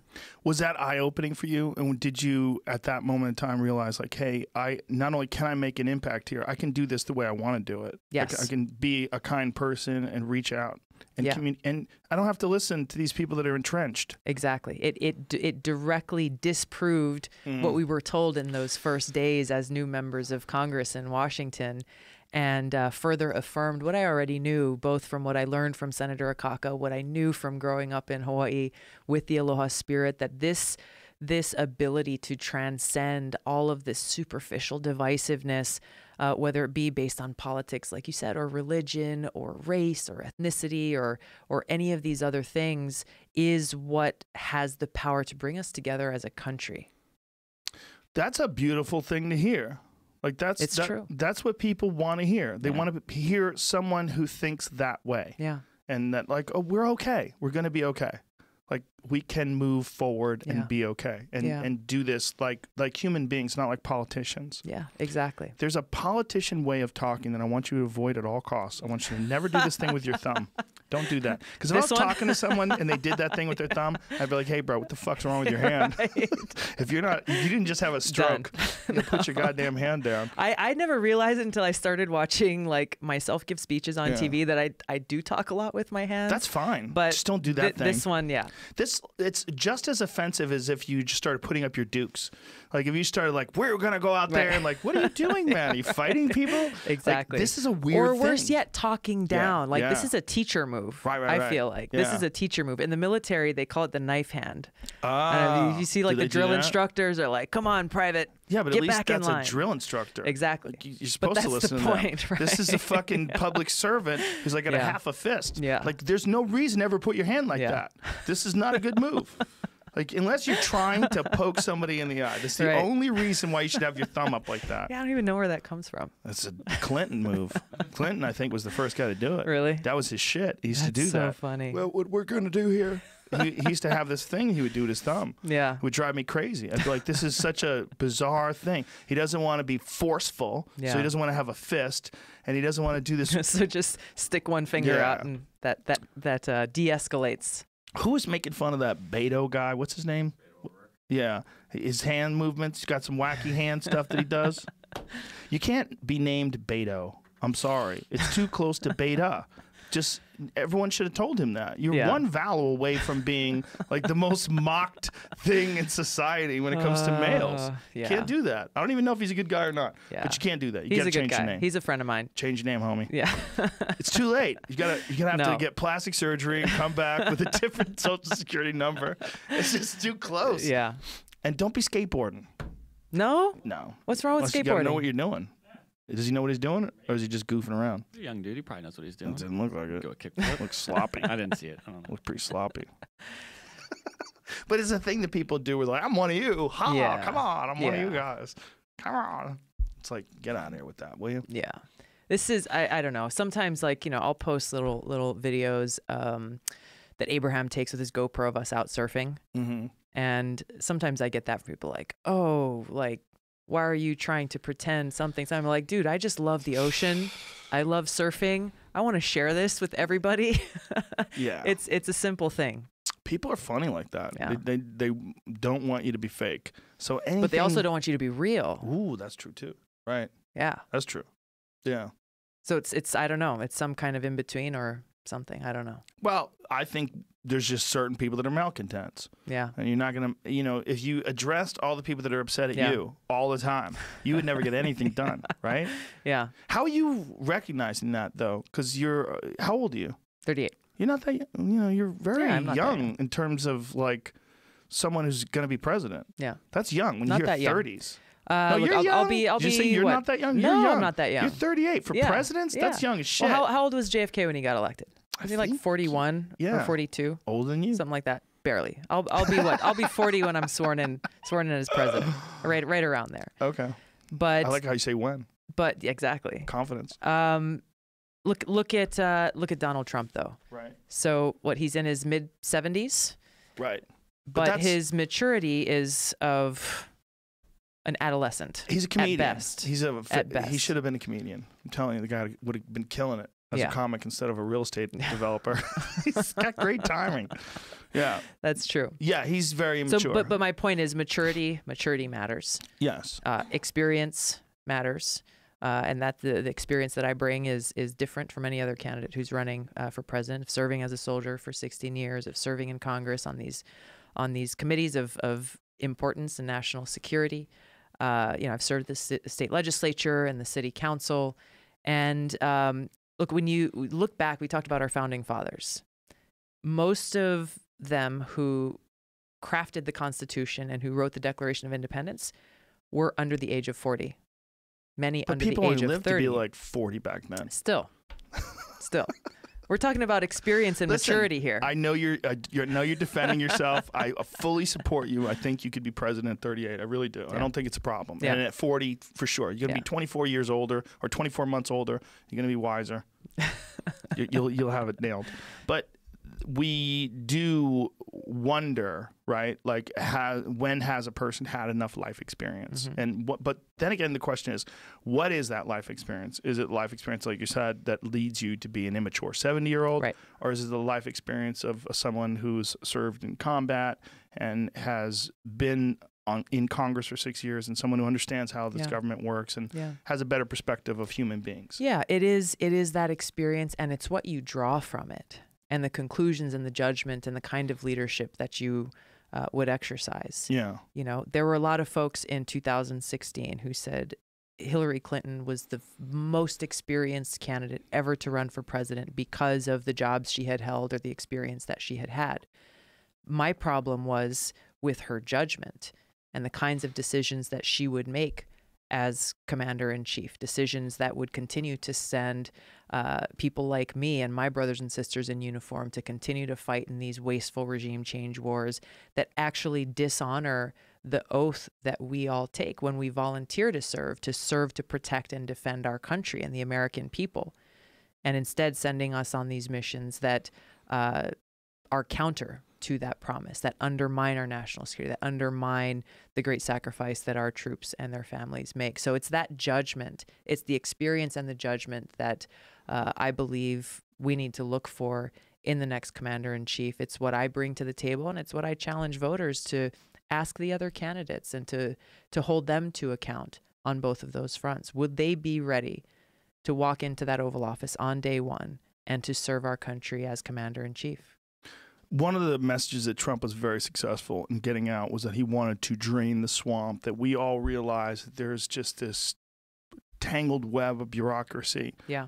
And that he did a good job of connecting Hillary to that bureaucracy and say, this woman is just completely entrenched in this world. She's never going to get out. She's not even a real person anymore. She's just a professional politician. And he would highlight all the different things that she did and lied and all, and called her Crooked Hillary. And that just got stuck. What made him, one of the things that made him very attractive to people is that he seemed like a person. He didn't seem like a politician. He seemed like a person.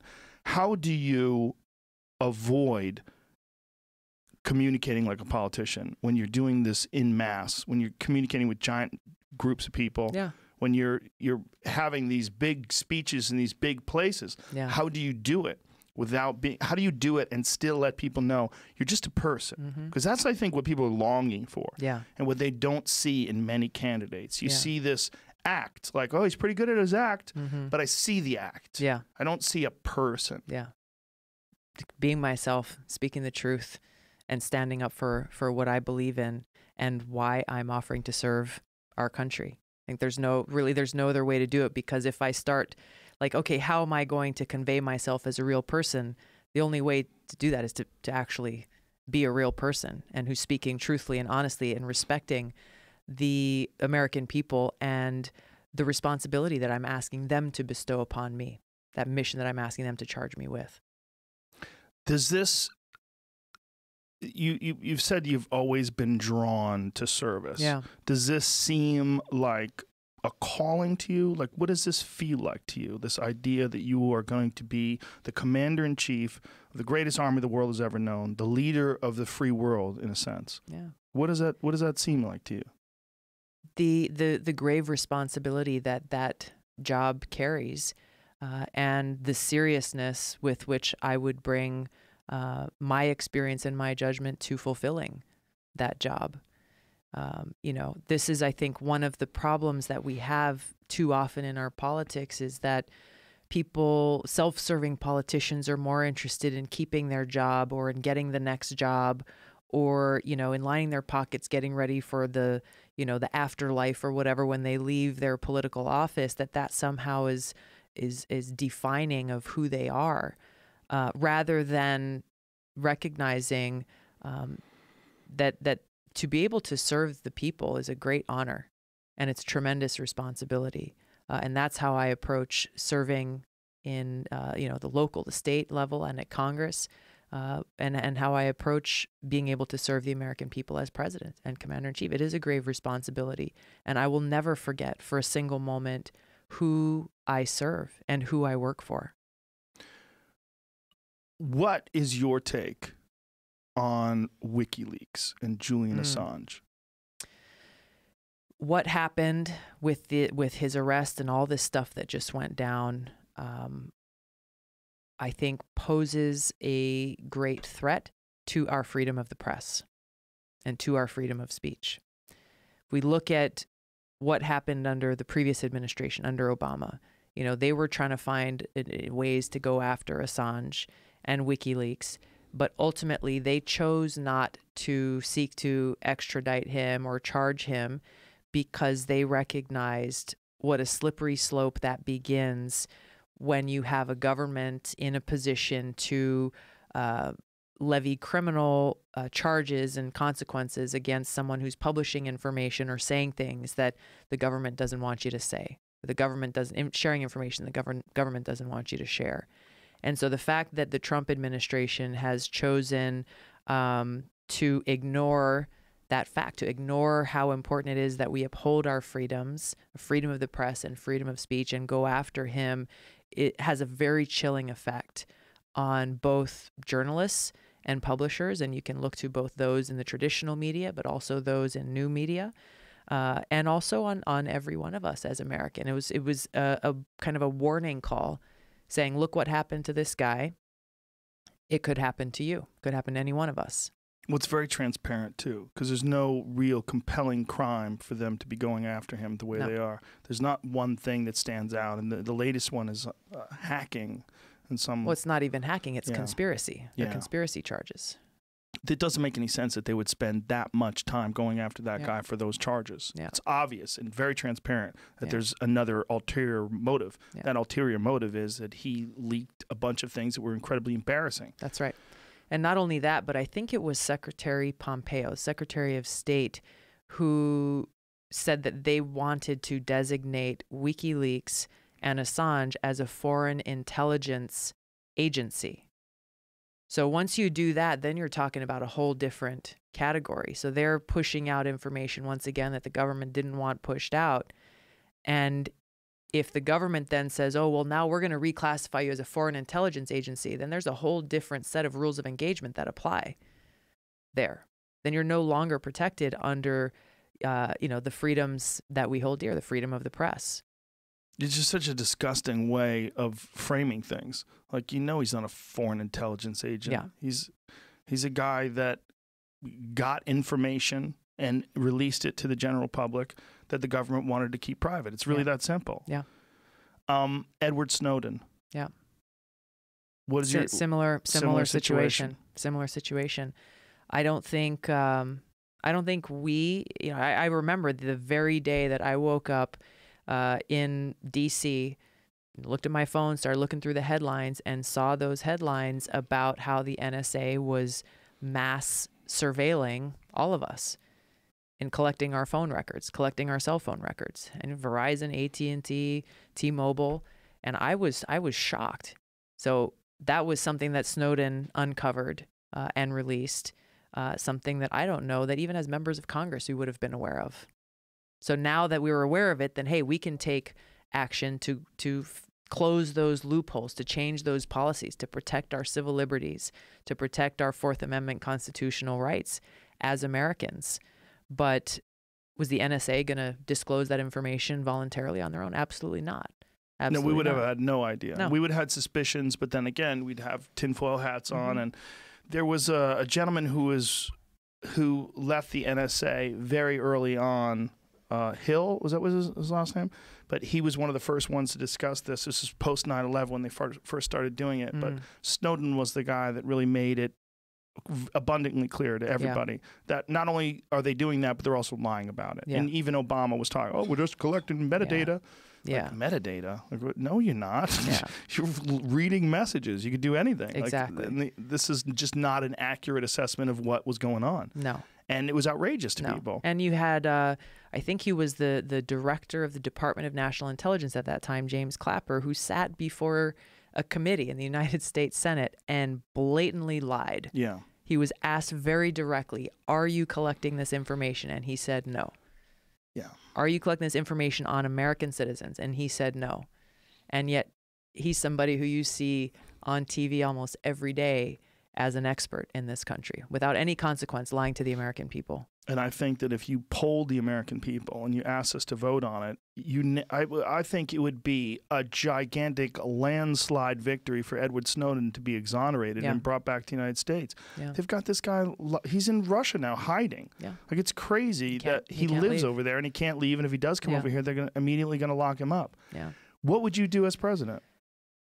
One thing that I think, I want to answer your question, but one thing that I think speaks to the dangerous nature of this culture that we're living in now. The Senate Minority Leader Chuck Schumer had done an interview on, I don't know, one of the major networks, and I think he was talking about Trump when he said, "Be careful, you don't want to challenge the intelligence agencies."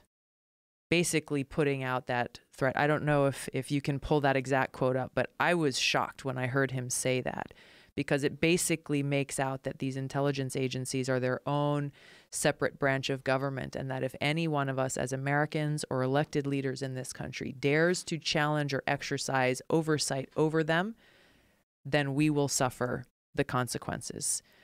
So as president, I would change that culture of leadership. That leadership starts at the top. And when you have people in positions of leadership who continue to perpetuate that culture of unaccountability, of complete disrespect and disregard for the Constitution, of not understanding that, yes, we need to keep our country safe, we also need to protect our constitutional rights. This is not a choice between the two, which is so often how it's framed. Well, if you want to protect us against terrorists, you've got to give up all of your rights as Americans and your civil liberties and your privacies, and just let these intelligence agencies run free and run roughshod over us.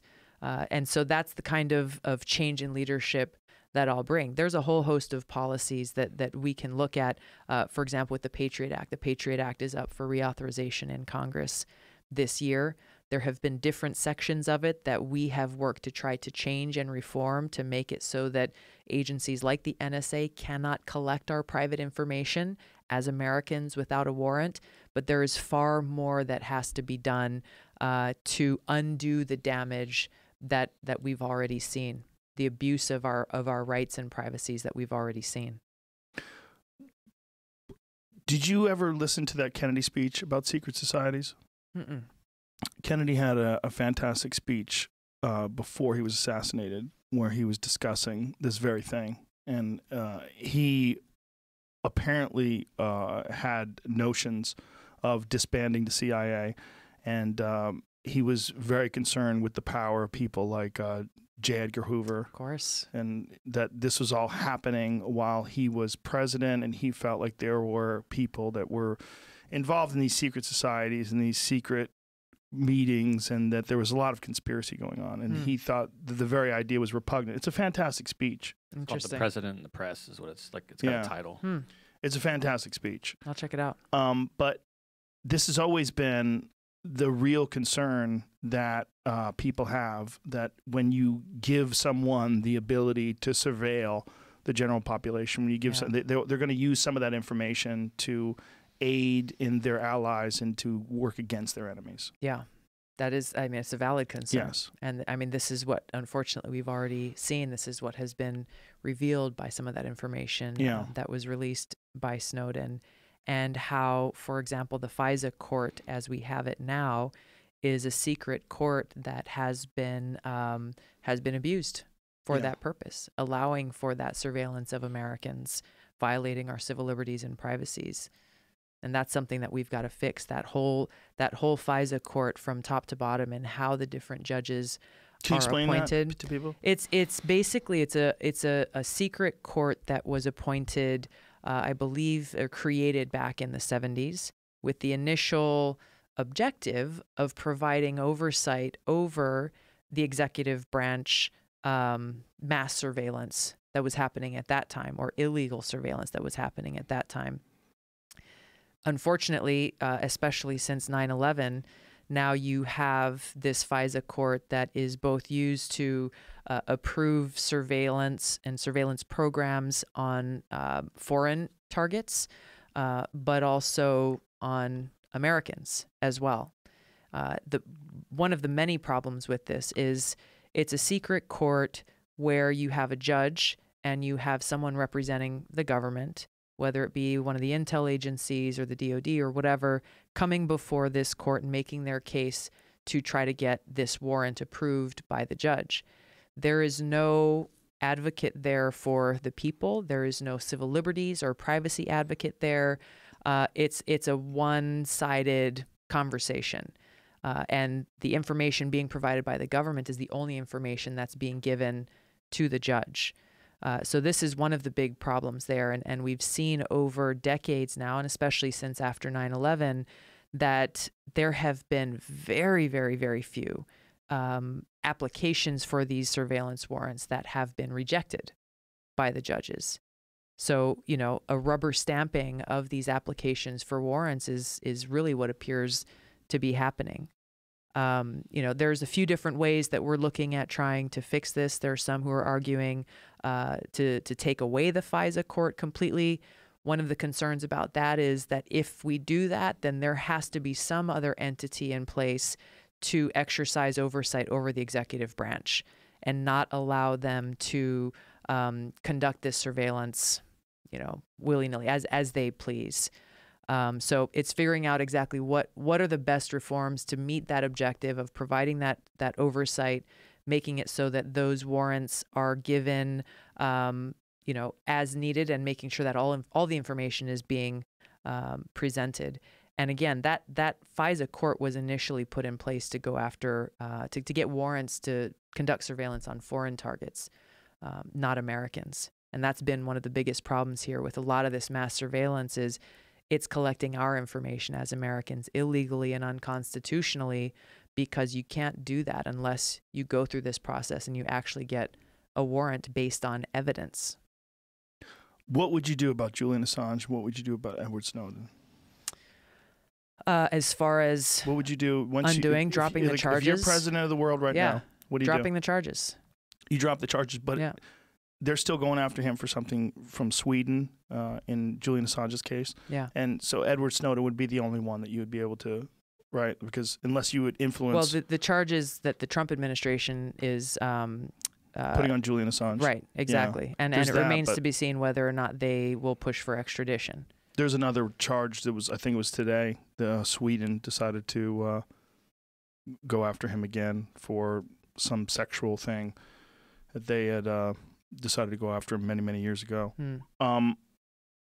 Edward Snowden, what he's doing right now is essentially living day to day, holed up in Russia, in hiding. Mm-hmm. And the charges against him stem from, again, this illegal operation that he, in many ways, he's very patriotic. I mean, he let us know, and at great cost. Yeah. So you would give him a pardon. Yeah. Yeah. And I think we've got to address why he did the things the way that he did them. Mm-hmm. And you hear the same thing from Chelsea Manning, how there is not an actual channel for whistleblowers like them to bring forward information that exposes egregious abuses of our constitutional rights and liberties, period. I mean, there was not a channel for that to happen in a real way, and that's why they ended up taking the path that they did and suffering the consequences. There's a great Bill Hicks bit about what happens when you become president, that they bring you in a room filled with smoke, cigar smoke, and these industrialists, and they play a video of the Kennedy assassination from an angle you never saw before. Wow. And they say, any questions? And he had this bit, and I thought about this bit when I thought about Obama, because Obama, when he had his Hope and Change website, when he was running for president, one of the things that they addressed is whistleblowers and how much they would provide a platform for whistleblowers to expose illegal activity. That was still on his website while he was president and while Julian Assange was getting arrested and while all this was going down. And they wound up taking it down off of the website once somebody pointed it out. Like, hey, you had this. What happens when you become president? What do you think happens? Yeah. And why do you think that they're full of shit and they're just saying what we want to hear so they can get elected? Or do you think that there is something that happens to them once they get into office? Do you think that it's possible that they're given information that shows the real threats that the world has, and there's things that the general public is just not privy to, and these are what influences people's decisions to go against all the things that they were saying when they were running for president? Yeah. Look, I haven't been with them and been in those rooms, so I won't speak for that which I do not know. But what I do know is this is what happens when you have people who are elected to serve in this job as president, whose most important responsibility is commander-in-chief, and they lack the experience and the understanding to be able to make the right kinds of decisions that serve the American people, and end up, even those going in with the best of intentions, end up being very influenced, whether it be by the military-industrial complex or the foreign policy establishment that, as we've seen over decades, has crossed both political parties. Both political parties in these areas often end up making the very same decisions about continuing these wasteful regime change wars and acting as the world's police, and therefore listening to them because they lack that experience or that backbone and understanding themselves, and then just continue the status quo. Trump was somebody who during his campaign talked a lot about ending the stupid wars, talked about going after Saudi Arabia, that they're the biggest supporters of terrorism in the world. And, what happened now? In his administration, what he called draining the swamp, he's turned that swamp into a cesspool. You look at the people he surrounded himself by, some of the biggest war hawks that our country has seen, guys like John Bolton, people like Mike Pompeo, people who've wanted to go to war against Iran for a very long time, people who have been cozy with Saudi Arabia for a very long time. You see who he's nominating to be Secretary of Defense, long-time defense contract career man, like over 30 years, I think, working for Boeing. You see the kinds of people who he surrounded himself by. And so it doesn't take a lot to figure out how he has been influenced by them in continuing these regime change wars. This regime change is still going on in Syria now, threatening regime change in Venezuela, threatening regime change and disruption in Iran. And that's the difference. That's the difference, quite bluntly, between me and other people who are running for president, is that experience and understanding that I bring to be able to walk into that office, to do that job as commander-in-chief on day one, and to not succumb to the establishment that I have both felt the effects of as a soldier, as well as seen in action as a member of Congress. I'm going in with both eyes wide open and understanding the situation as it really exists, and most importantly, understanding who I work for, that I work for the American people. Do you think when someone like Trump radically shifts his position, he's doing so because he's been influenced to change his position, because he's been given more information, or do you think they become compromised when they're in office and I scratch your back, you scratch mine? I don't know. I imagine that there's probably some of both. But if you don't have the strength of your convictions and your understanding about what kinds of policies actually best serve the American people, then you can see how easily you'd be swayed and influenced by others. You saw Trump's rhetoric on the campaign trail about Saudi Arabia, against Saudi Arabia, against United States support for Saudi Arabia, calling them out for what they are, and now refusing to end U.S. military support for this genocidal war in Yemen that Saudi Arabia is waging, that's created the worst humanitarian crisis of our generation, because he says, well, he doesn't want to risk a multi-billion-dollar arms deal with Saudi Arabia. So, you can see, at least in that respect, what he's really motivated by. That he would rather continue to support the senseless and devastating deaths of innocent people in Yemen and using our U.S. military, my brothers and sisters in the military, to do that, because he doesn't want to risk an arms deal with Saudi Arabia, a theocratic dictatorship that actually directly supports terrorist groups like Al-Qaeda.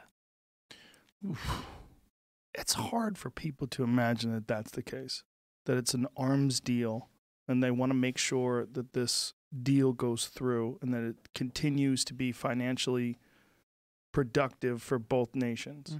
Well, that's, this was Trump's argument. He's like, well, that's American jobs, building those weapons that we're selling to Saudi Arabia. That's what's at risk. My challenge to him and to the American people is, if the best our president can do to help support the creation of jobs in this country is to build weapons that are being dropped on innocent people in countries like Yemen, then we need a new president. We need a new commander-in-chief that will actually help serve the best interests of our people and work towards the interests of peace here at home and peace abroad. Yeah, the idea that it's just jobs. It's not just jobs. No. I mean, there's consequences to these jobs. You were talking about universal basic income earlier, and you were saying it in regards to dealing with impoverished communities. But one of the big issues that people think we're going to need universal basic income for is automation. Yeah. It's something that Andrew Yang has built his whole platform on. Elon Musk has talked extensively about it.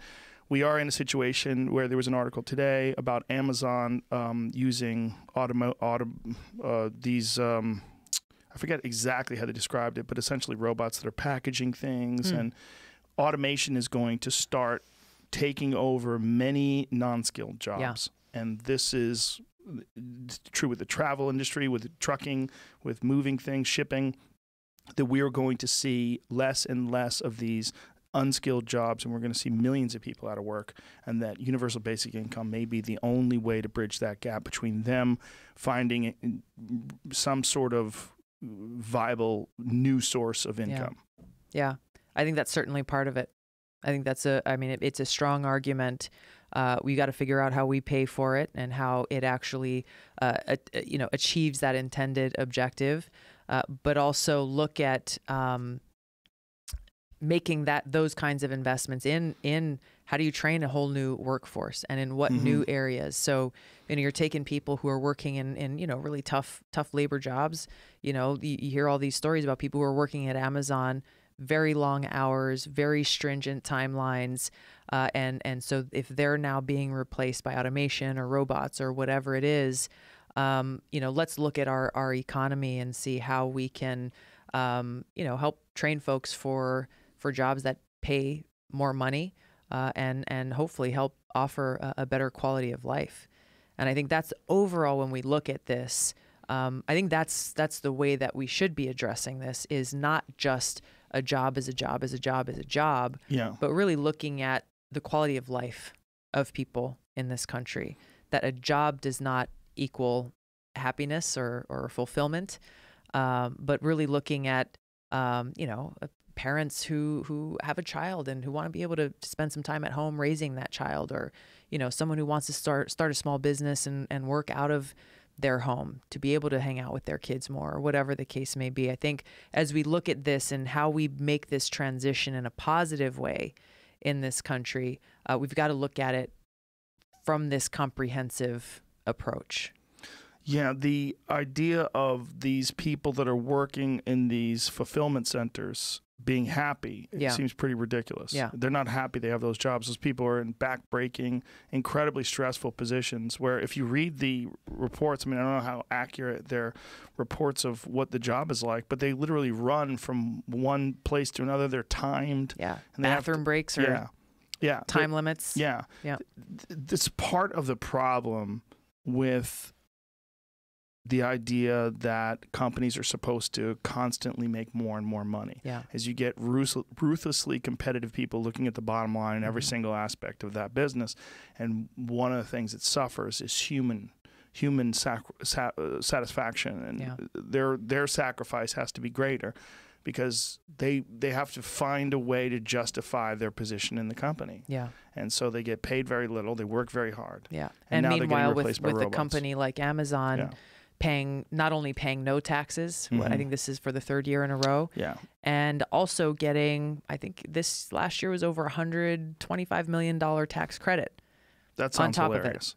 Jeff Bezos has how much? He's got $150 billion and he's going to give 75 to his wife. And the whole thing is ridiculous. And it's what people who lean socialist point to when they talk about unchecked capitalism without any sort of regulation that can stop something like that from happening and stop workers from being exploited in that way. It's just, and people say, hey, you don't have to have that job. If you don't want that job, don't take it.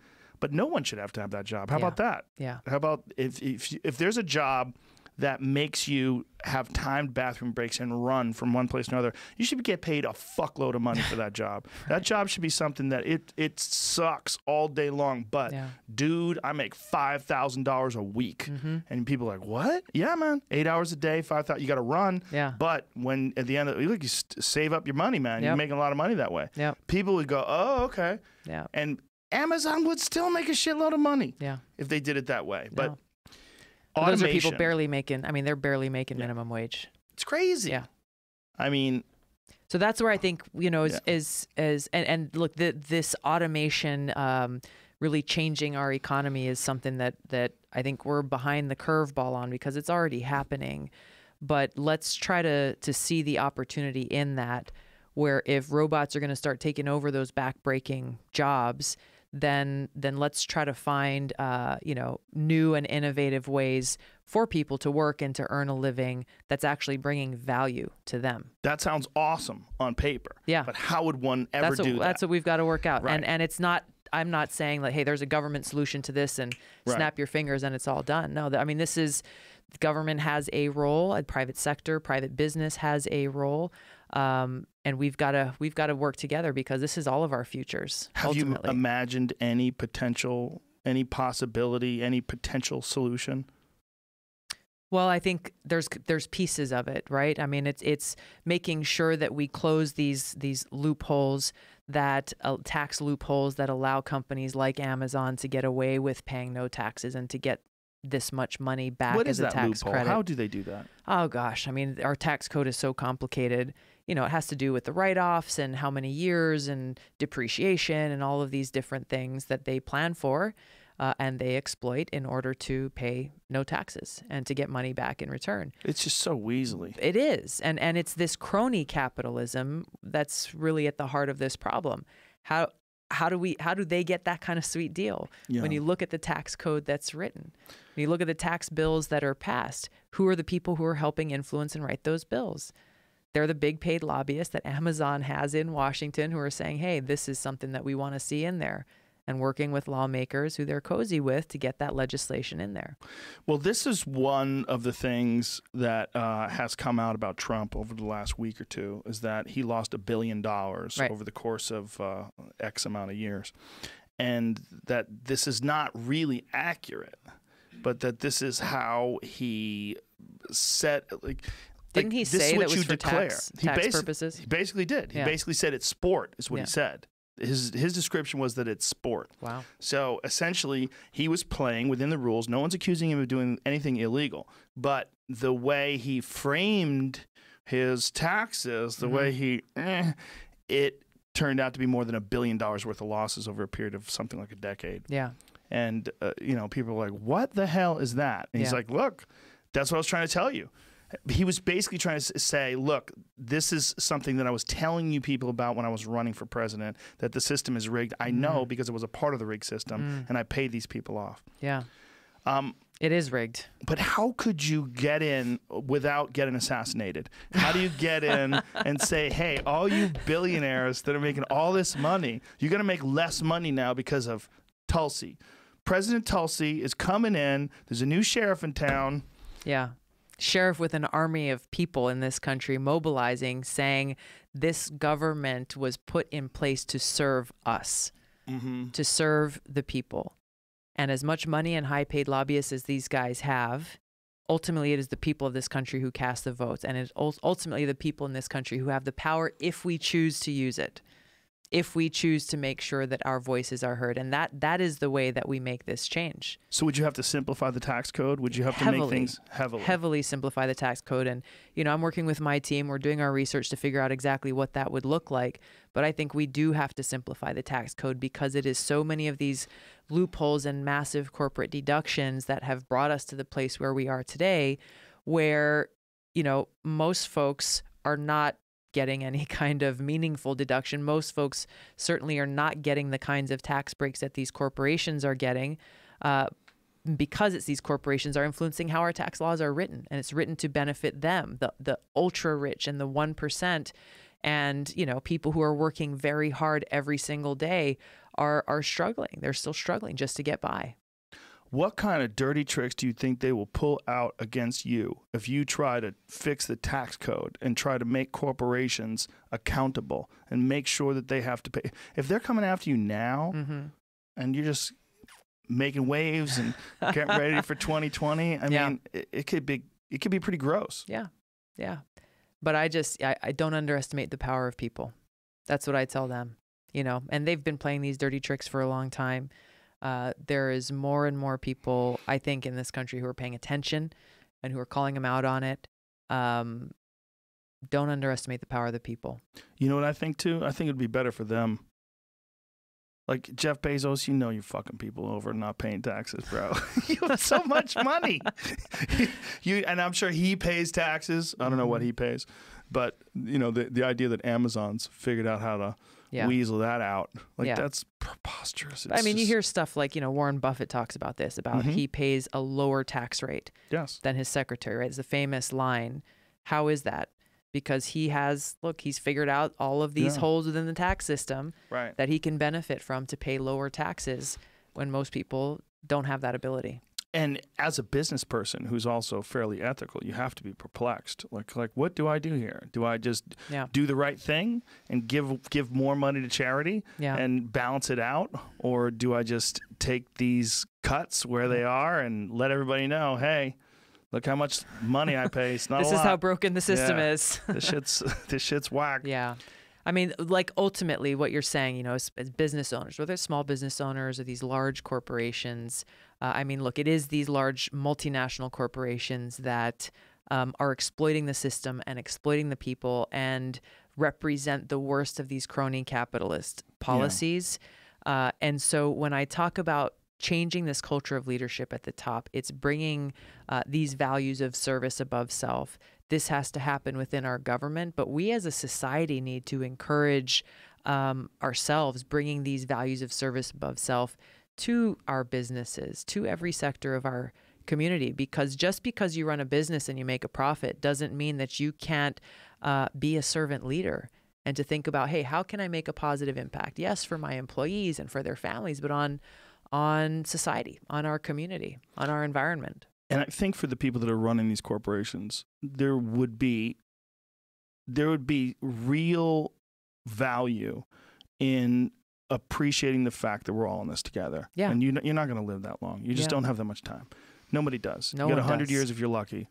And you're probably, if you're running a corporation, you're probably on death's door. And you've got kids. Who will have kids. Generations who will live with the repercussions of the decisions that are being made. And the argument is that if you force them to pay more taxes, then there's going to be less jobs because they're going to have to make cuts. Yeah. But that seems like a ridiculous argument to me. It's the same one that's been made all along. It's just you're used to it. That's all it is. You're used to these loopholes. You're used to it, so you want to keep them there. And if they take away those loopholes, you're going to punish other people because you don't want to be punished yourself financially. That's what's really going on. Yeah. And, and this is coming from me, who's a financial dummy. I don't spend any time analyzing the financial situation in this world. Yeah. But I can see that. Yeah. That's pretty obvious. No, it's glaringly clear. And the impact that it's having on people is also glaringly clear. People are seeing this.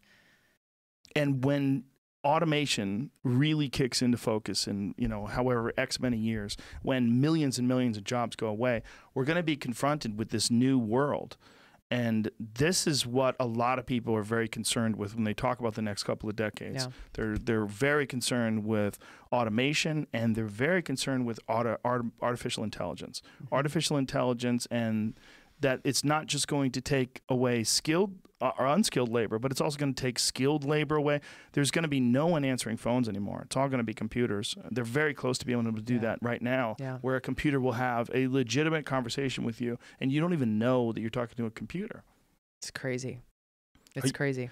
Are you concerned with sentient artificial intelligence, and in terms of its military applications, in terms of there's a lot of concern that what we're experiencing now with, particularly when you talk about Yemen, with drones, with these piloted things, that what you're going to have is autonomous weapons in the future, where you're just going to be able to literally release killer robots.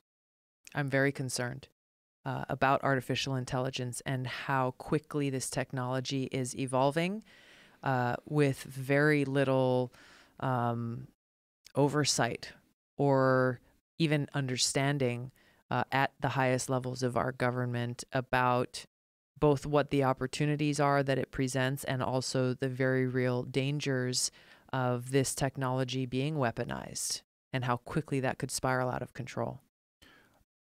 What could we do to stop artificial intelligence from spiraling out of control? In particular, what could we do to stop autonomous weapons? So what a lot of people are really concerned with. Did you watch that show Black Mirror? Mm-mm. It's a great show. It's on Netflix. But a lot of it is dystopian stories about the future. And one of them is called Heavy Metal. And it's about this woman being chased by these little intelligent robots that are trying to kill her. Yeah. It's terrifying because this is something that could be implemented in the battlefield. Yeah. And we could have, if we don't do it first, we could have a situation where our soldiers are in some sort of a situation facing off against robots. Yeah. It sounds like a science fiction movie, but it's not that far away from reality. Yeah. I think this is one of those things that kind of leaders in the global community have to recognize, that just like with the nuclear arms race, once you start on this race, I mean, there are no winners in a nuclear war. Everybody loses in that scenario. And I think there's a similar approach that needs to be taken to the dangers of artificial intelligence being weaponized and coming together as a kind of a global community to say, hey, this is something that could potentially, if put in the wrong hands, endanger all of us, and find the best approach to deal with that. Because my concern is, as we see with so many of these other weapon systems, if it's just one country that's doing it, then you have, well, my gosh, if everyone else is weaponizing, but we're the only ones who are doing the right thing, then is that creating a situation where our national security is at risk, or our troops are at risk? So I think it's one of those things that, this world is a small place, and we would have a shared interest with leaders of other countries in the world to provide the right kinds of checks and balances on this technology so that it doesn't become something that's a danger to humanity. And the real fear would be that someone would not think that at all. Yeah. And that there would be whatever country, figure out what the country is, that some country would be like, fuck you, we're going to do whatever we want. We're going to, look, you guys took over this world because of nuclear power. We're going to take over this world because of autonomous weapons and artificial intelligence. Yeah. And we're going to design it to go kill Americans. Yeah. I think that's why it's important that we take a global approach to this. Yeah. And because otherwise I think you end up with that scenario, and where you just, this race begins and then there's no way to stop it and it's too late. unlike China, the United States has, at least in perception, a clear differentiation between business and government. And one of the concerns that when I've talked to experts in China and their electronics and their technological innovation is that they're inexorably connected to their government in some way, shape, or form. And that it's one of the main reasons it makes it incredibly difficult to compete with them on a global marketplace. Yeah. When you see that our State Department has told people to stop using Huawei devices because Huawei, which is the #2 provider of cell phones in this world now, they're connected to the Chinese government. Like, how do you take that? What do you do about that situation and that relationship between the private sector and government here? In particular with the competition, when it comes to data, I mean, we're very concerned about people sharing data. We've done it ourselves. We've spied on it. We've proven through the Edward Snowden case. Our government's doing as well to us. We're worried the Chinese are doing it to us. So we're saying, don't buy Chinese stuff. They're going to steal your data and steal your information and steal your business secrets. Yeah. What can you do to stop that? What can you do to mitigate what's already happened?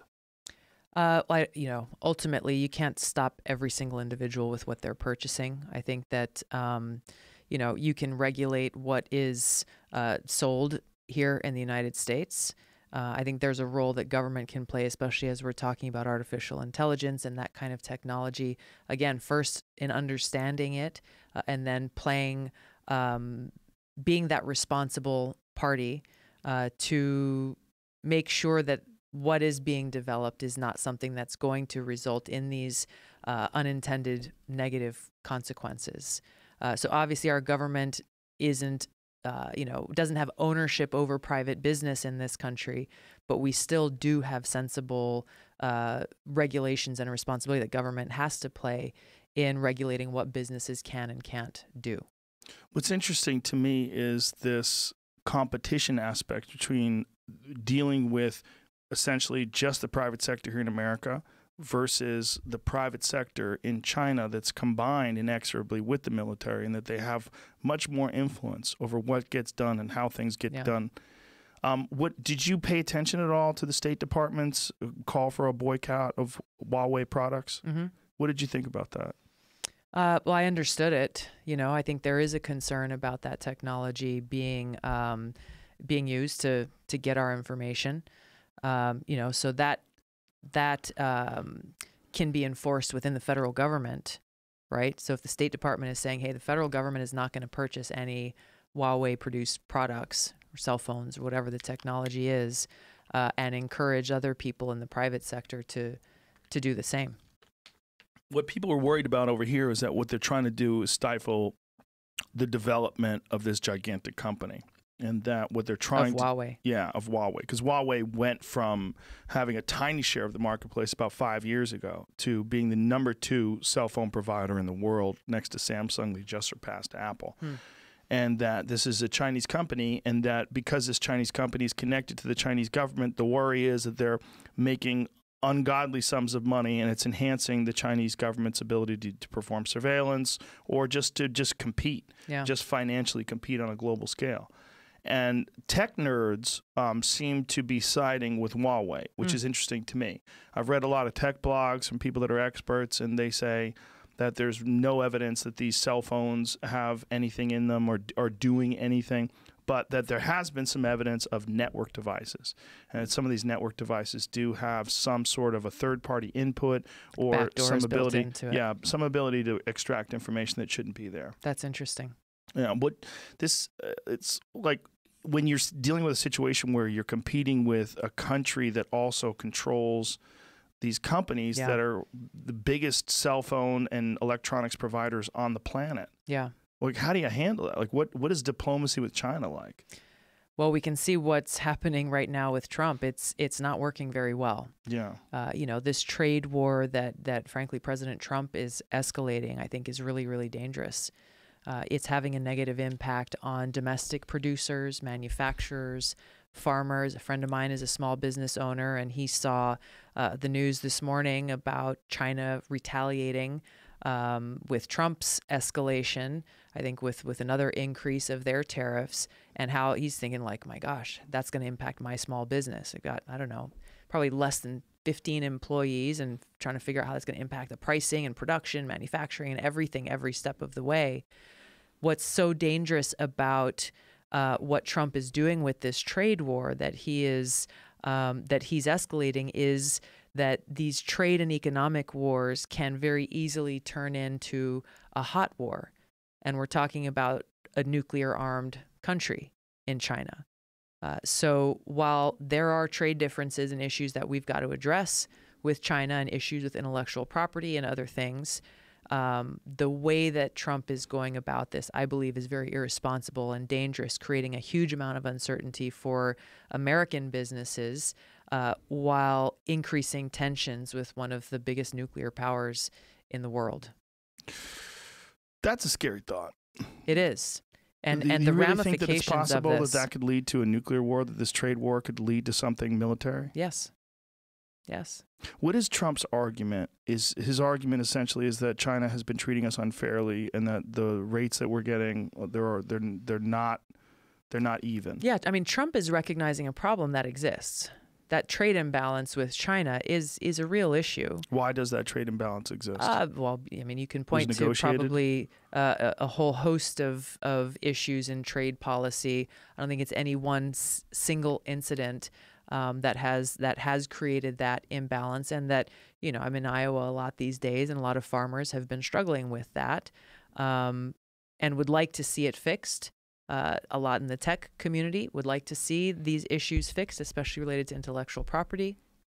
But the way in which Trump is doing it is having a very negative effect on these American businesses and jobs that Trump is supposedly advocating for, both in really in the uncertainty that is being set, where, you know, it looks like they're on the brink of a deal. Just the other day, it looks like, hey, okay, the United States and China, they've been working through these issues.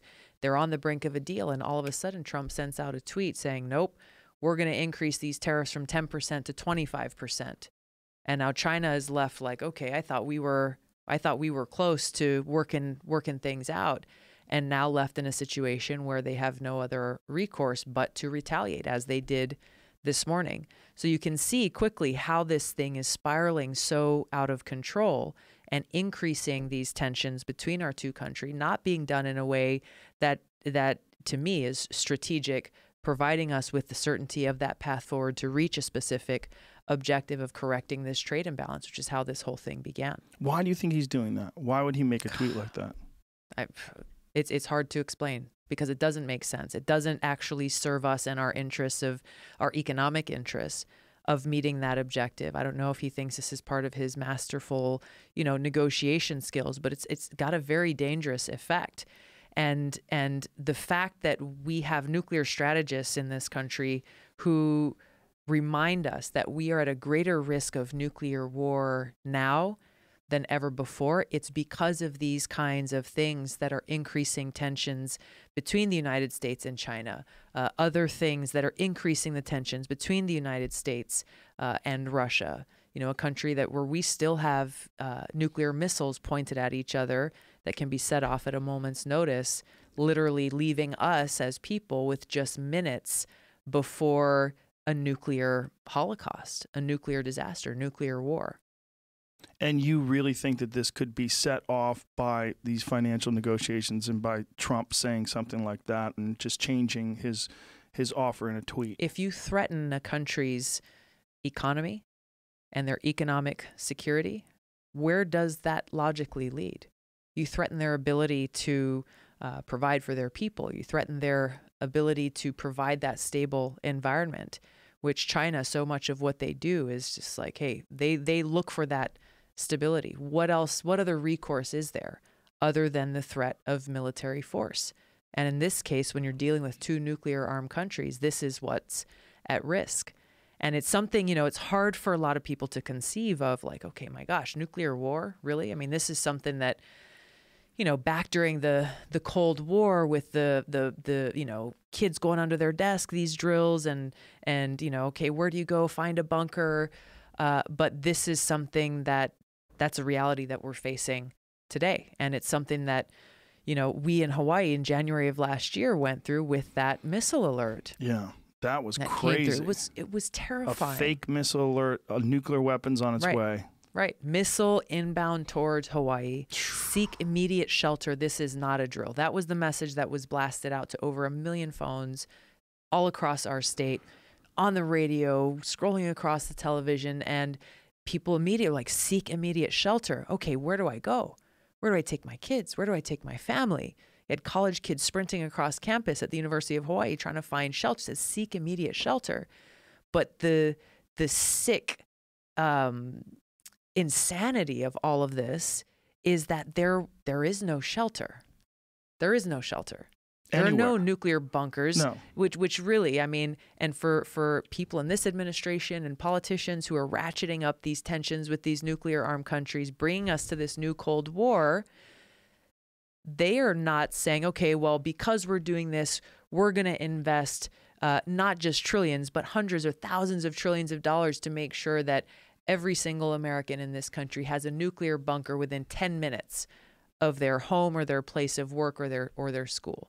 Because that's how much time we'd have. That's what we would need in order to deal with the consequences of the decisions that they're making and the failed leadership that they're providing.